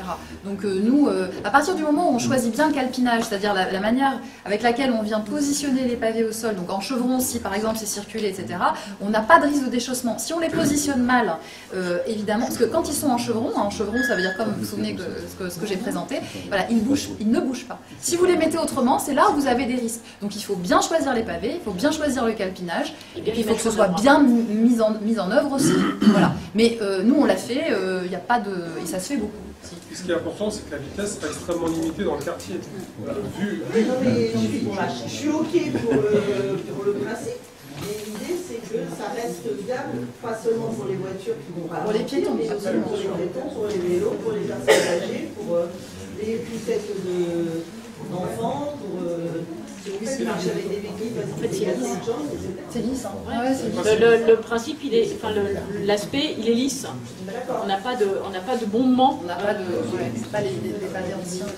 Les pavés sciés. Merci. Par contre, je voudrais vous poser une question concernant l'emplissement de la ligne d'électrification. Est-ce que vous avez fait une étude à ce sujet concernant cette ligne de 20 000 volts?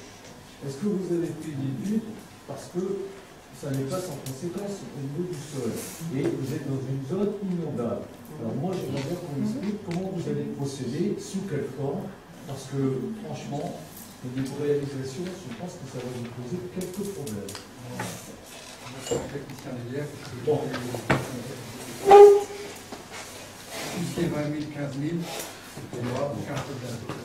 Par contre, la zone là est surplombée par une zone, une ligne 63 000. Et là, d'un point de vue technologique, ça va être beaucoup plus compliqué. Je dirais même que c'est impossible. Donc là, souciez-vous de la ligne 63 000 qui, elle, se trouve à l'aplomb du cimetière militaire et de la grande maison, la grande propriété, là, je ne sais pas comment avant c'était Monsieur voilà, se trouve juste là à la limite. Voilà. Ça c'est ligne 63 000 et là d'un point de vue technologique, vous avez du souci à vous faire. Ça c'est clair. Donc de ce point de vue-là, le travail est engagé avec RTE. Il y a les élus qui ont voté, je crois que c'était au mois de mai, juin, au dernier conseil communautaire précédent. Il y a une convention qui a été passée avec RTE, donc qui est le distributeur de l'énergie est le propriétaire des lignes électriques. Et cette convention sert à faire une étude technico-financière, une CETF, une convention d'études technico-financières, qui va durer 1 an. Et à la fin de cette convention, on aura travaillé durant 1 an avec les ingénieurs pour voir quelles seront les solutions techniques d'enfouissement. Et pour l'instant, le travail qu'on a fait... Mais on est parti à 100 à l'heure sur l'enfouissement des lignes 20 000, où tout se fait relativement vite et facilement. Non, mais là, on est conscient que ça ne se fait pas. Les problèmes électriques, les phénomènes électriques sont multipliés par des coefficients que vous ignorez, et sur lesquels, à mon avis, vos ingénieurs vont se casser les dents. C'est les ingénieurs de RTE. Hein. Oui, ceux de RTE, d'ailleurs, c'est un ingénieur. Les phénomènes électriques restent les mêmes. La technologie, elle est... En tout cas, on est conscient que c'est compliqué, que c'est une ligne à haute tension de 63 000 volts, et que parce que c'est une ligne très haute tension, il y a justement une phase d'étude importante préalable aux travaux d'enfouissement. Et que ce n'est pas nous qui gérons les travaux d'enfouissement, c'est du travail qui est fait en commun et qui est démarré avec RTE. La question que je voudrais poser, c'est je suis un nouveau dans la commune, c'est qu'il y a eu un lotissement fait, on en a parlé tout à l'heure, avec une maison de retraite.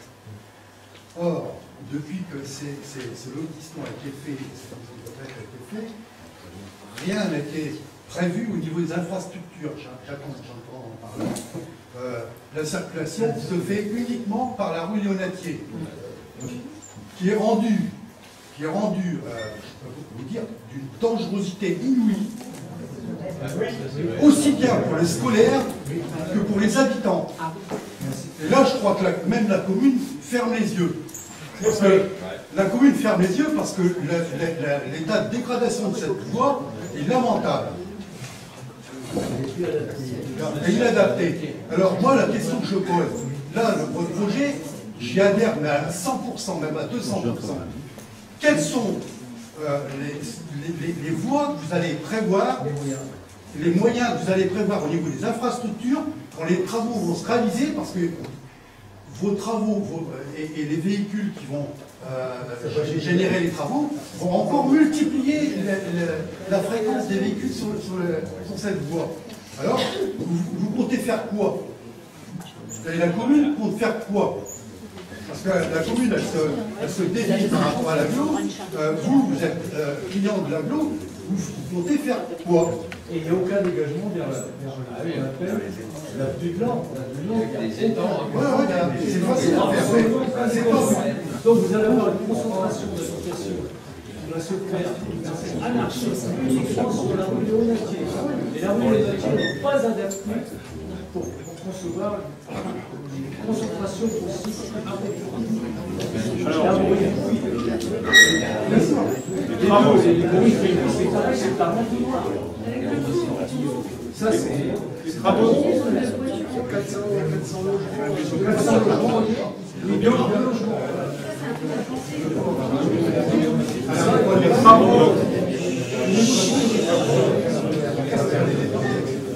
Les travaux de viabilisation vont se faire en plusieurs phases. Il y a 6 phases de travaux.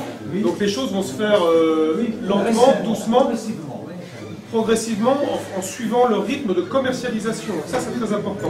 Tout ne va pas se faire d'un coup. Il n'y a pas 400 logements qui vont arriver en 2 ans sur le site. Ça, c'est très important de le comprendre parce que les choses vont venir progressivement. Voilà, ça, c'est important. Pardon? Il n'y aura pas de voie supplémentaire. On va pas refaire une voie supplémentaire. Je pense que là, ça relève de la ville. Alors, il est question de refaire le chemin du passage Chevalier. Ah, voilà. Donc, c'est la commune qui en organise ça. Mais ce sera progressivement. Vous parlez d'un chemin, vous ne parlez pas d'une route. Alors, ce sera, bien sûr, ce ne sera pas une voie. Parce que c'est quand même. Ce sera des véhicules qui vont être. Maintenant, vous parlez du danger de la rue Léonatier. Je vous signale qu'on a essayé de faire un ralentisseur dans la rue Léonatier. Ça a été une levée de bouclier des riverains. Et c'est vrai qu'on a fait marche arrière. On l'avait mis au budget. Monsieur Touraine, il ne faut pas dire ça. Non, c'est pas vrai. La sécurité, on l'a mis au budget. Les mêmes signes de ralentir. Mais où la 100 km/h? Oui, mais on l'avait mis au budget. Un amortisseur dans le bout de la rue au Gatier, pas de l'autre côté. Et on a dû faire marche arrière. Parce que quand l'entreprise est venue, les riverains, oh là là, c'était une levée de bouclier. Et le conducteur de faire marche arrière. La commune de Bucy-Nord, ils ont fait des ralentisseurs. Ben nous, on en fait un rue blanc. Il y a des gens aussi qui nous ont dit que cette fois-ci, je ne vais pas marcher arrière. Il y a un monsieur là. Moi, ma question, s'il vous plaît, ma question, on commence déjà même au niveau de la première phase. Est-ce qu'il y aura un sentier pédestre qui reliera déjà ne serait-ce que la première phase et après l'ensemble de l'écoquartier vers l'école? Parce que justement, les trottoirs de la rue Maurice Dupuis sont tellement dangereux et sont tellement petits qu'on ne peut pas circuler, même avec une poussette. Même avec une poussette, on ne peut pas. Et surtout pas une poussette double. Ah bah oui. Donc, est-ce que c'est prévu parce qu'effectivement, l'école se trouve juste après le quartier qui existe déjà. Et c'est même dommage, à la rigueur, qu'on n'ait pas prévu plus loin, même si ça ne fait pas partie de l'écoquartier, qu'on ne prévoit pas une voie verte qui aille du Square Saint-Laurent à l'écoquartier. Alors, nous, on va vous répondre sur l'emprise de ce projet. C'est là où on est compétent.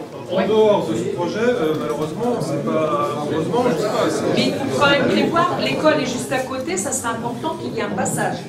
Même voire deux. Alors déjà, rue Maurice Dupuis, tout le long du projet, vous avez un cheminement piéton qui est créé. Alors, vous avez ici la chaussée, c'est un peu petit, mais je ne sais pas si on peut zoomer. Ah super, voilà. Vous voyez, en fait, il y a un cheminement piéton en jaune qui est créé sur tout le long de la rue Maurice Dupuis.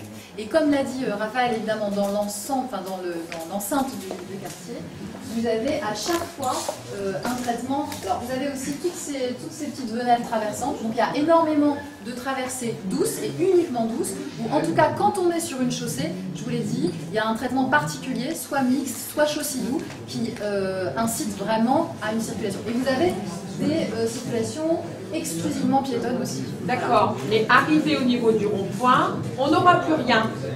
Alors ça c'est la... Parce je ne peux pas vous répondre au nom du quartier. Parce qu'au niveau des constructions existantes, les gens ont fait d'énormes... De toute façon, ils sont à la limite de la rue Maurice Dupuis et à la limite des trottoirs. Ils ont fait d'énormes... Ou alors ils ont mis des énormes clôtures, ou alors des énormes murs. Je les comprends parce que c'était pour éviter d'avoir les bouts du talus d'en face. Et donc là, il n'y a pas moyen du tout. Donc moi, je pensais que au sein de l'écoquartier, ne serait-ce que partir de la tranche, on pouvait passer pratiquement le long, qu'il pouvait y avoir au moins quelque chose qui relie le quartier existant et par derrière, au niveau des étangs, pouvoir faire quelque chose, un cheminement. Alors, si j'ai bien compris, le cheminement, il existe. Là, il y a un cheminement. Alors, il y a un problème de domanialité. On n'est pas chez nous, hein, mais sinon, le cheminement, il est possible. Ah oui. Aujourd'hui, on peut passer là, aller à l'école, et puis même rejoindre. Mais alors, avec des bottes en caoutchouc et... C'est pour ça que j'ai pris la précaution de dire qu'il n'y a pas de domanialité, pas chez nous, ni dans le... C'est vrai. Et oui, en plus, c'est un chemin privé, et je trouve ça dommage d'avoir un beau projet comme ça, et qu'on ne pense pas, effectivement... Puis bon, les enfants, ça leur ferait du bien aussi de marcher. Hein, voilà, on ne va pas prendre la voiture pour les emmener 200 mètres plus loin, alors que si c'est prévu, ben voilà, ça peut être intéressant. Vous avez tout à fait raison, d'autant plus qu'on a prévu des liaisons piétonnes. Ben voilà, absolument. Donc vous avez raison de prolonger.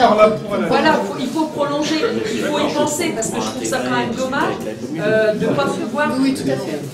Parce que s'arrêter au niveau du rond-point et puis arriver dans le quartier et au niveau des Glorieuses, ça serait dommage, quoi. On est tous convaincus. Moi, j'avais une question. J'avais des interrogations qui rejoignent celles de madame, parce que je me posais les questions de savoir ce qui était prévu au niveau d'interconnectivité avec les autres voies, alors aussi bien piétonnes que cyclistes et voitures. Parce que bon, c'est vrai que le projet, je ne l'ai pas suivi depuis le début, puisque nous sommes arrivés en cours de route. Mais la première impression que j'ai, c'est que l'écoquartier, c'est un peu une bulle. Une bulle, et que pour y accéder, il n'y aura que la rue du Puy. C'est-à-dire que toute la circulation qui va être générée pour atteindre ce quartier viendra de Soissons ou de Prouy, mais elle sera obligée de passer par cette fameuse rue qui actuellement n'est pas adaptée à cet afflux de circulation qu'il essaie d'avoir. Et au niveau afflux de circulation, alors circulation automobile, les gens du quartier, de ce futur quartier, devront se garer parce qu'ils ne vont pas rentrer leur voiture, s'ils en ont une, obligatoirement dans le garage à chaque fois. Alors, est-ce qu'il y a des emplacements de prévus pour le stationnement, alors aussi bien de ces personnes-là que des visiteurs, par exemple? Et j'ai cru comprendre que pour les futures zones commerciales, futures cellules commerciales, il y aurait quelques places de parking, mais est-ce qu'elles seront suffisantes pour l'avenir? Alors, premier point, ça c'était pour la circulation automobile. Pour la circulation cycliste, apparemment, ça tourne en circuit fermé, parce que comment fera-t-on, par exemple, quelqu'un qui vient de Soissons, est-ce que c'est prévu une liaison directe sur Soissons? Est-ce que c'est en connexion avec Soissons? Est-ce que c'est en connexion? Parce que sur la rue Maurice-Dupuy, il n'y a pas de piste cyclable. Alors, ça serait peut-être envisageable, alors là, ça dépasse le cadre du projet, mais puisque c'est Grand Soissons qui mène la barque, peut-être que Grand Soissons devrait s'intéresser aussi à ce problème des pistes cyclables, par exemple, qui sont insuffisantes et qui sont... là, j'ai l'impression que c'est en circuit fermé, donc on pourrait peut-être élargir et puis profiter de l'occasion pour étendre ce champ de circulation à la ville. Et je vais compléter monsieur, effectivement, il ne faudrait pas que tout ce quartier soit une bulle et en fin de compte qu'il soit coupé du centre de Prouy aussi. Il faut ouvrir. Bah oui, mais le problème actuellement c'est la rue et le problème c'est qu'il faut passer obligatoirement sous le pont qu'ils sont en train de refaire où on ne passe qu'à un. Ça c'est le nœud coulant de la route. Je peux déjà vous répondre sur un certain nombre de points. Vous avez raison, je n'ai pas parlé du stationnement et c'est quelque chose d'important. Alors au niveau de la circulation et de l'accessibilité du quartier. Évidemment, l'accessibilité du quartier, comme je vous l'ai dit tout à l'heure, par les véhicules, c'est par la rue Maurice-Dupuy et la rue du pressoir Chevalier. Et une chose que je n'ai pas dit, c'est que évidemment cette rue du pressoir Chevalier, on le voit dans les premières diapos à grande échelle, c'est évidemment le lien doux vers aussi Soissons. C'est-à-dire que l'idée, c'est de prolonger, alors pas d'un point de vue vière, hein, c'est-à-dire que évidemment on a accès, la partie vière, elle s'arrête là, mais ici on a la continuité douce, et ça c'est vraiment un point important, vers Soissons. Ça c'est quelque chose, vous avez raison de le souligner parce que je ne l'ai pas dit tout à l'heure et c'est un point important du projet. Est-ce que ça sera effectif ou est-ce que ce n'est qu'un projet? Oui, ce sera effectif. Enfin, c'est pas sous couvert de Thierry, mais effectivement, c'est un point important du projet. Voilà. Ensuite, vous parlez du stationnement. Alors, le stationnement, comme je vous l'ai dit tout à l'heure, notre mission, elle est double. Elle concerne les espaces publics et elle concerne aussi les lots cessibles. Donc, il y a des obligations, qui sont les obligations du PLU, et il y a aussi les obligations qui sont celles de la ZAC. Évidemment, il faut que chaque lot de logement gère son stationnement. On sait faire maintenant parce que il faut qu'on mette en place des places de jour, ce qu'on appelle places de jour. C'est-à-dire qu'on sait qu'effectivement, sur certains lots, lorsque les places de stationnement ne sont pas accessibles, c'est-à-dire qu'elles sont fermées, on a un portail par exemple entre l'espace public et le lot, eh bien les personnes n'ouvrent pas leur portail et laissent leur voiture sur l'espace public. Donc là, on a un moyen qui est important, c'est-à-dire qu'on définit, nous, dans les prescriptions urbanistiques, architecturales et de paysage, comment dire, les modalités de stationnement dans les parcelles. Et on le vérifie au moment du permis de construire et même au-delà. Voilà, donc ça, c'est le suivi que je vous expliquais un petit peu dans la mission qu'on a. Voilà. Donc, il faut absolument que sur chaque lot soit géré le stationnement et que ce soit un stationnement dit de place de jour, c'est-à-dire pas fermé sur l'espace public, de manière à ce que les gens se garent effectivement dans leur parcelle. Après, donc ça c'est une chose, ça c'est géré sur les parcelles. Et il y a une deuxième chose, c'est le stationnement, et on en a prévu sur l'espace public. Et ça c'est normalement le stationnement qui est prévu pour les visiteurs, ce que vous disiez, hein, c'est ça, des places visiteurs. Et elles s'organisent de manière différente dans le quartier. Elles s'organisent par poche, comme vous le voyez par exemple ici. Vous en avez ici, bon, vous verrez sur le plan, il y a différentes poches. Et il y a aussi un stationnement qui est linéaire le long des voies, qui se fait en fait entre les entrées de l'eau, et il y a une alternance entre entrée de l'eau, plantation et stationnement. Voilà. Donc on est assez confortable en réalité par rapport aux places visiteurs, puisque à peu près le ratio c'est donc une place pour 2 logements, ce qui est quand même confortable. Voilà. Sachant qu'on a des places qui sont gérées dans chacun des lots. Et pour préciser, on a prévu dans le projet des jauges supplémentaires dans l'emplacement de places de stationnement. C'est-à-dire qu'on va, dès le début, créer un certain nombre de places. Si ça ne fonctionne pas, on a encore la possibilité de les agrandir. Alors on va tester. On va essayer de faire pas trop, oui. Et s'il y a besoin, on peut les ouvrir. Je peux apporter une précision. En ce qui concerne la liaison avec le centre, à un moment donné, il y avait un projet qui consistait à faire un tunnel sous la voie ferrée. Oui, sur le côté. Et nous, de notre côté, commune de Trouy, on s'est efforcé d'avoir côté centre, justement, toute la communication. C'est-à-dire qu'au point de vue foncier, on a toujours, à l'heure actuelle, cette possibilité qui n'est pas contre faire un tunnel sous la voie ferrée. C'est un peu cher. Mais je veux dire, dans la commune, par contre, derrière la voie ferrée, on a la possibilité de se relier. On a un grand terrain dont on a fait l'acquisition, et puis faudrait s'accorder avec CUS, l'entreprise CUS, et puis ça déboucherait au niveau de la bibliothèque. Mais donc il y a encore cette possibilité, mais faire un tunnel sous la voie ferrée, c'est notre paire de manches. Ah oui, bien sûr.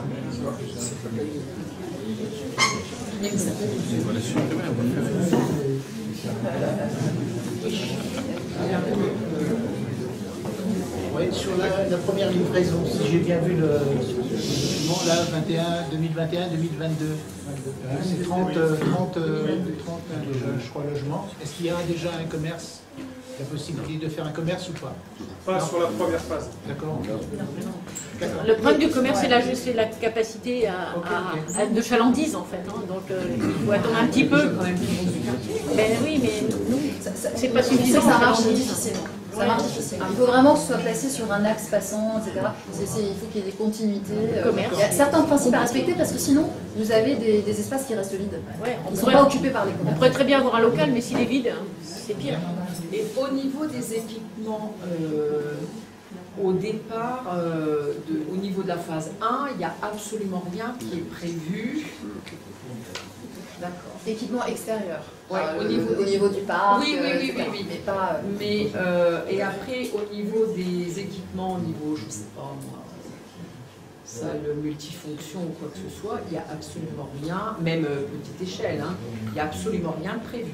Avoir des rez-de-chaussée, c'est facile. Parole. Il y a 2 mois, on a, pour la première fois, la commune de Crouy a exercé son droit de préemption pour acquérir un terrain près d'école. Donc l'école n'est pas loin, je disais tout à l'heure. Et bien sur le côté de l'école, on a acheté 2 parcelles dans le but justement de faire quelque chose pour les écoles qui pourrait être commun, enfin qui pourrait servir aussi à l'éco-quartier. D'accord. Oui, non. Votre projet d'aménagement, c'est ça pour 20 ans. Chacun par commune. Vous me dites, l'azote que vous allez utiliser la première phase de 30 logements. Comment vous allez le reste, il va être en jachère, ou alors il va être utilisé par des cultivateurs encore pendant cette période-là, parce que vous allez avoir une période, vous n'allez pas bloquer l'ensemble. C'est-à-dire que vous allez construire, je pense, pour la première parcelle, c'est-à-dire déjà, et le reste, vous allez laisser sous cette forme, ou alors, comment vous allez faire? Non. Tout ce qui est gestion en fait, foncière, avec, quand on est en secteur agricole, vous pouvez le regarder sur d'autres secteurs, sur le plateau, etc. On possède déjà un certain nombre de terrains. Je veux dire, on va faire effectivement la première tranche. Bon, le solde des terrains qui ne sont pas utilisés dans un premier temps peut continuer à être exploité par l'agriculteur. Il n'y a pas de difficulté. Voilà. Oui. C'est important parce que sinon vous avez une jachère. Oui. Non, mais on n'a aucun intérêt à avoir une jachère, parce qu'en plus, il faut la gérer, il faut la traiter, etc. Donc il faut mieux qu'elle soit cultivée. Ça se traite pas. Ah si. Non, mais faut l'entretenir. Non, mais traiter mécaniquement, il voulait dire. Voilà. Traiter mécaniquement, mais il n'est plus dans le chimique, c'est fini, ça. Un autre temps. Et dans le même ordre d'idée, si la phase 1 arrive à terme, la phase 2 démarre. Oui. Ça dépend de la commercialisation. Voilà. Mais si jamais ça marche pas la phase 1. Ah bah, si ça marche pas, le crayon. C'est pareil, si à l'issue de chacune des phases il y a un manque, vous arrêtez.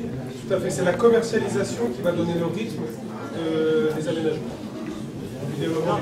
Ça s'est pas fait, c'est ce qui a été expliqué au démarrage, ça s'est pas fait de manière comme ça tombe pas du ciel. Il y a quand même des réflexions à une échelle élargie et un besoin en logement. La difficulté, c'est pas le besoin en logement, la difficulté, c'est le rapport avec le marché et la capacité du marché à payer. Justement, est-ce que le projet, dans sa globalité ou par phase, est-ce que ça peut évoluer? Est-ce que c'est fixé Non, mais dans 2 ans. Non, c'est pas fixé dans le marbre. Peut-être pas à 5 ans, parce que, mais à 20 ans, oui, évidemment. À très long terme, je pense que les dernières phases. Il faut réaliser avec toute la phase. Oui. Il y a une question sur l'adaptabilité possible du projet. Si des logements ne peuvent pas se vendre, se vendent mal, de tel type de logement se vend plus ou moins bien dans les premières années. Donc oui, il y a des possibilités de faire évoluer, bien sûr, la nature des logements qui sont créés, en tout cas le prix, les espaces publics, enfin tout est évoluable. La première chose qui est possible de faire évoluer, c'est est-ce qu'on vend des logements purement privés? Est-ce qu'on vend à un bailleur qui va les mettre en location, soit en logement social, soit en logement à des prix de loyer normaux, soit de l'accession à la propriété aidée, soit de l'accession totalement privée. Donc après, le programme peut évoluer de ce point de vue-là. La question derrière, c'est bien sûr budgétaire et garder un équilibre financier et que ce ne soit pas payé derrière par les impôts des Soissonnais qui comblent... Et une cohérence de projet, c'est ce que Et une cohérence de projet, parce que c'est quand même important. Évidemment. On est un peu près là. Donc la CEDA est bien sûr tenue de garder la cohérence du projet. Dans le traité qu'on a signé avec la CEDA, le projet est évoluable, adaptable, mais bien sûr les grandes orientations que j'ai présentées en première partie, qui avaient été travaillées avec Corajou et l'architecte Girard, doivent être gardées avec la CEDA. Par la CEDA. Tout à fait, je confirme évidemment les études préalables qui ont été faites avant qu'on arrive sont annexées à notre contrat. Donc on se doit de respecter l'esprit, évidemment.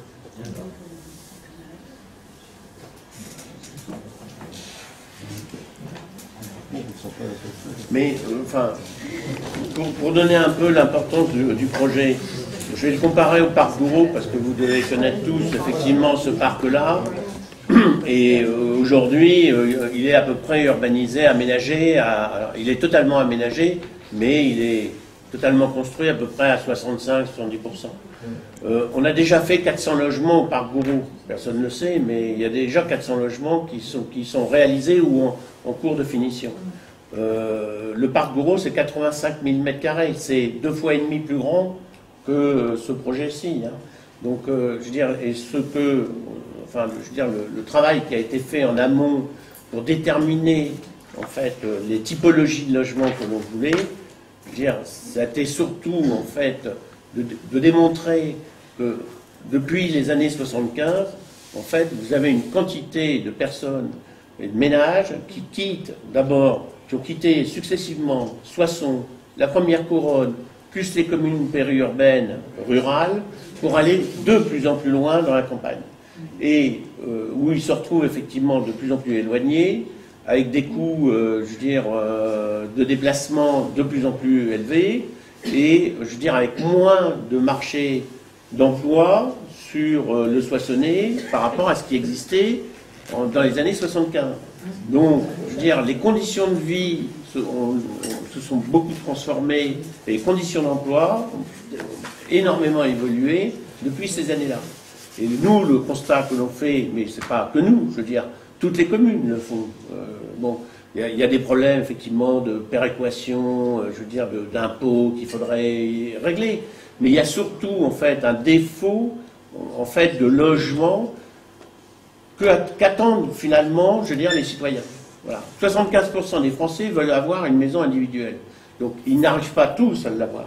Mais en tout cas, quand il y a une capacité à pouvoir l'obtenir, ils font tout pour l'avoir, y compris d'aller très très loin et de se retrouver dans des conditions parfois, je veux dire, effroyables socialement, parce que quand vous perdez votre emploi, je veux dire, et que vous travaillez à la verrerie avant, et que vous n'arrivez pas à retrouver un Soissons, ben, en gros, vous allez de plus en plus loin chercher un travail. Donc ça pose beaucoup de problèmes. Donc là, le projet, c'est y compris de permettre en fait à des foyers de pouvoir habiter dans une maison individuelle. Globalement, on est en ville. Crouy, parce que Soissons c'est très petit comme ville, donc je veux dire, Crouy fait partie, en gros, du périmètre de Soissons. Et vous êtes en plus à peu près 1 kilomètre, allez, à 3 km de la gare. Voilà. Donc on est très proche de la gare, on est très proche du centre, on est très proche de tous les services scolaires, donc je veux dire, de la maternelle, bon, puisque je veux dire, sortie de la première couronne de Soissons, vous n'avez plus qu'à Juvigny où il y a effectivement une école. Sinon, c'est terminé. Ça veut dire que tous les enfants, et Crouy, je connais bien, ce problème, c'est que les enfants viennent à Crouy et puis dans ces écoles-là. Donc vous retrouvez le primaire, le collège, le lycée, tout est à proximité, voilà, au global. Donc c'est de pouvoir apporter, de pouvoir donner en fait des conditions de vie qui soient nettement préférables et dans une zone urbaine. Et pour autant, effectivement, que ce soit une maison individuelle. C'est ça qui est recherché. Bien réfléchir à la liaison routière, très important. Mais pour moi, c'est l'essentiel. Ils veulent faire moi, si demain j'investis dans le... Il me faut prévoir une possibilité de liaison qui soit extrêmement importante. C'est-à-dire que là, on n'a pas grand-chose, on a qu'une seule route. Alors, moi, ce que je peux vous dire, c'est qu'on a fait des analyses, donc parce qu'on a fait, enfin, je veux dire, vous voyez que ça fait à peu près 8 ans qu'on travaille dessus. Donc il y a eu des périodes de tests, d'accord, pour effectivement déterminer les passages, et après, effectivement, que le secteur de l'Ogivam ait été construit, hein, évidemment, pas avant.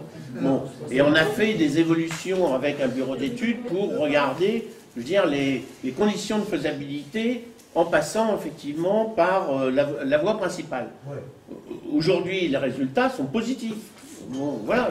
Non mais, ah ben, écoutez, pour l'instant, ce que l'on voit, enfin, la tendance que l'on peut, enfin, qu'on imagine un tout petit peu pour l'avenir, c'est plutôt une réduction du poids de la voiture qu'une augmentation du poids de la voiture. Bon. Donc, vous évoquez par exemple le vélo. Il est sûr que le chemin noir, pour rejoindre effectivement le centre-ville de Soissons, avec une voie sécurisée, vous vous retrouvez avenue de Lan, avec une voie sécurisée pour rentrer effectivement quasiment immédiatement dans le centre-ville, où vous serez en zone 30 et où c'est déjà sécurisé sur le type, sur la manière dont elles sont fabriquées. Voilà, donc vous avez une possibilité demain, en fait, d'accéder au centre-ville, par exemple, de Soissons, dans des conditions quand même très très bonnes, y compris déjà à vélo. Obligatoirement prendre la voiture. Ah bah, ça dépend où vous êtes. Oui, oui. Il n'y a pas de... il y a quand même des enfants. Rue Léonatier, il y a un panneau de 30 à l'heure. Je voulais aller dans votre sens, monsieur Padovar, quand vous parliez de l'attrait de la commune. En ce moment, on est en train de faire les livraisons des projets avec l'Opal, les 45 logements de la bergerie. Et la semaine dernière, on a eu une demande d'une personne de Garges-les-Gonesse qui voulait un logement sur oui, qui travaillait à Garges-les-Gonesse. Enfin, depuis les Gonesse, je crois que ça change. Et donc, qui voulait un logement à la bergerie. C'est pour dire que, oui, l'attrait va très loin. Oui, bien sûr. Mais même déjà dans le quartier autour des Clémenceaux, il y a beaucoup de gens qui viennent du 93, des 77 et tout ça. Et qui prennent le train. Par contre, c'est sûr qu'il faudra après, mais ça sera au niveau de la grande agglomération, du Grand Soissons, de reprévoir effectivement les horaires de bus adéquats, parce que c'est vrai qu'actuellement, si on habite même le nouveau quartier, si on veut prendre le train à 7h du matin, le train de 7h02, c'est pas possible. Non mais ça s'adapte. Voilà, et ça sera, je pense, ça pourra être adapté. Voilà. Oui. Vous n'êtes pas sans savoir que actuellement il y a une étude de mobilité sur l'agglomération de Soissons qui est en cours, qui a été demandée par la ville de Soissons, par l'agglomération dans Grand Soissons et aussi par le SITU, syndicat des urbains, transport urbain soissonnais. Donc l'étude en cours, elle porte sur la mobilité complète de l'agglomération. Alors ça portera bien sûr sur un réseau de bus, mais ça s'étendra aussi, parce qu'il y a une étude en même temps qui commence, qui est en cours, sur les circulations douces, tout ce qui est vélo en l'occurrence. Mais vous savez, vous parlez de vélo, demain, je dis demain, c'est vraiment demain, il n'y aura peut-être que des trottinettes électriques, hein, et ça sera aussi à gérer. Hein. Et c'est aussi de la mobilité nouvelle.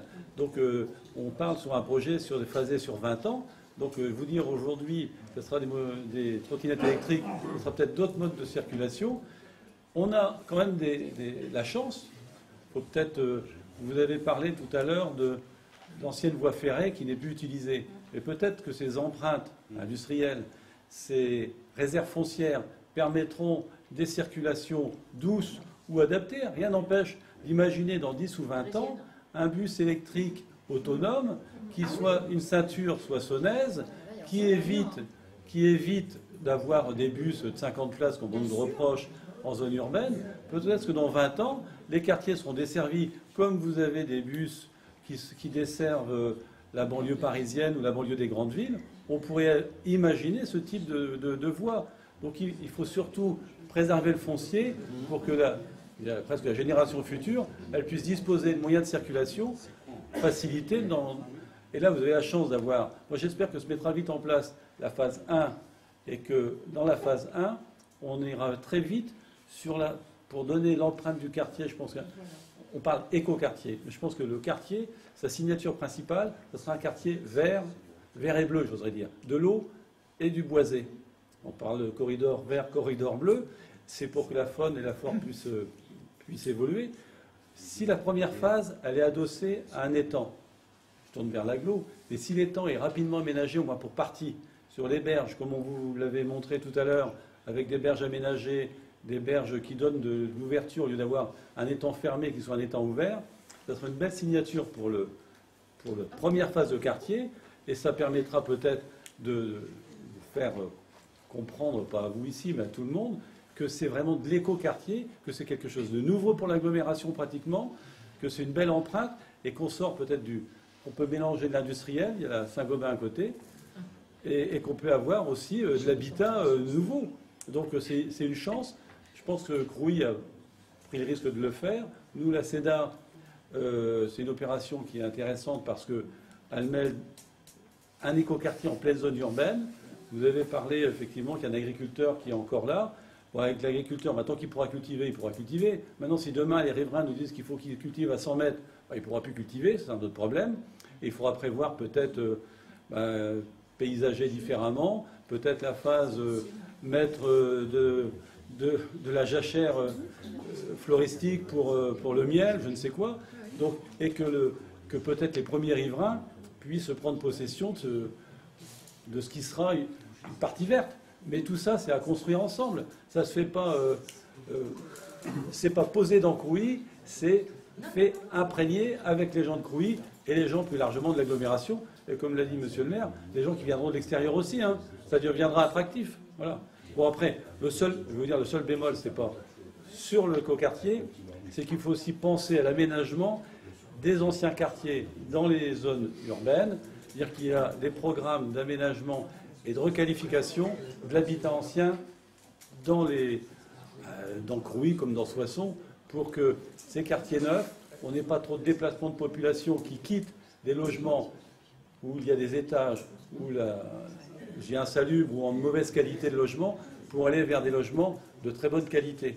Donc il faut veiller, et ça c'est un programme plus municipal qu'autre chose, à ce que dans les villes, quand on fait de l'écoquartier, on fasse aussi l'amélioration de l'habitat ancien pour permettre d'avoir des zones d'habitat ancien qui continuent à exister dans les cœurs de ville. Parce que si c'est pour déplacer, effectivement, on va demander des commerces.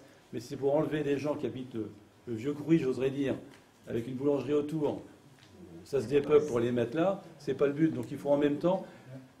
C'est une ville, elle marche sur deux pieds. Hein. Les écoquartiers, mais il ne faut pas oublier de préserver l'ancien.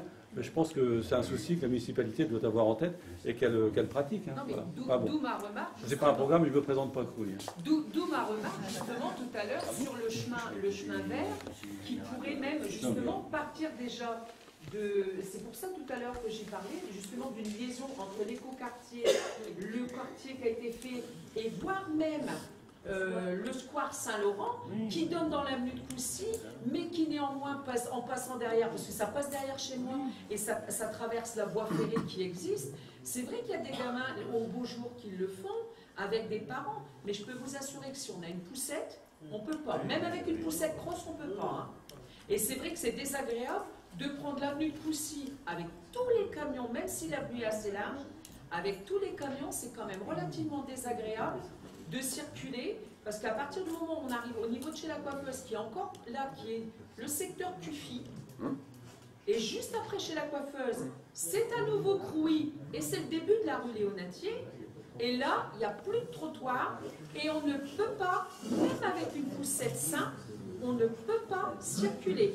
Je peux vous assurer, pour le faire régulièrement, parce que je suis assistante maternelle, je peux vous assurer que je suis obligée de cramponner ma poussette, et j'ai sur mes quatre roues, j'ai 2 roues qui roulent dans le vide.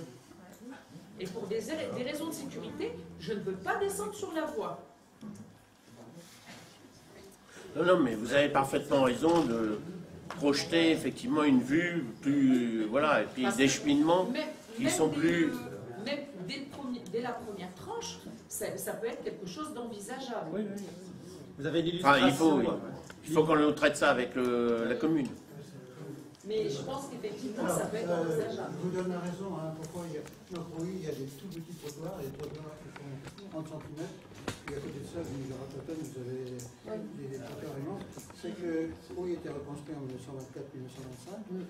Et les Allemands qui occupaient Crouy à la Première Guerre, lors de leur retraite en 1917, ils ont emporté le cadastre de la commune, et la municipalité de l'époque n'a jamais pu récupérer les cadastres, malgré les nombreuses demandes faites à la préfecture. Donc Crouy a été reconstruit, tant bien que mal. Tant bien que mal. Voilà. C'est d'où l'explication de ce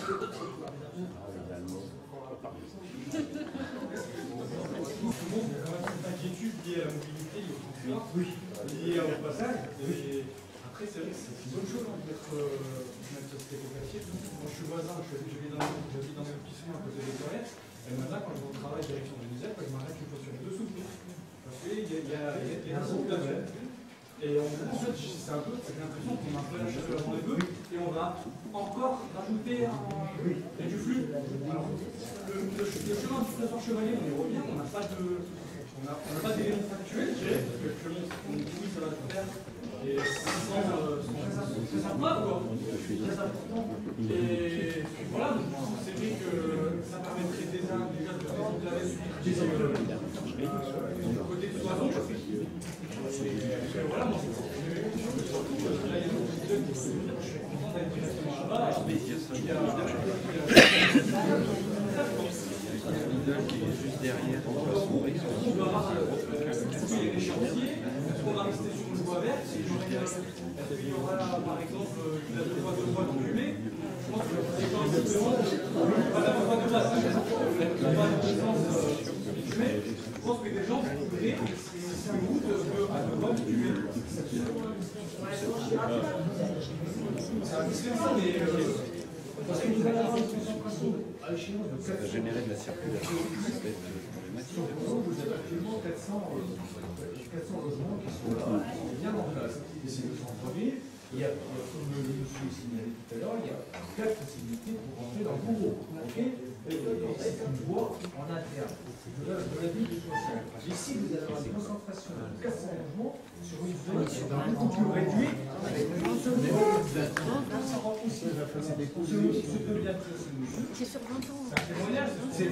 C'est une façon moi je pense que l'essentiel ce serait déjà de voir les possibilités de la route, des accès, et ensuite, parce que là c'est vrai qu'à chaque fois Sur la question du déplacement, on a bien entendu, ce que vous dites. Je crois qu'il y a vraiment la notion de temps qu'il faut intégrer. Ça c'est important. Et puis il y a aussi, on est dans un écoquartier. Donc il y a aussi, je comprends parfaitement ce que vous dites, c'est des choses qui reviennent très souvent, mais il y a aussi l'évolution de la mobilité et il y a cette question de la rue Pressoir-Chevalier, évidemment qu'on a envie de prolonger, mais si possible de manière douce. Voilà. Hein, donc, d'accord. Mais que de manière douce. De manière douce.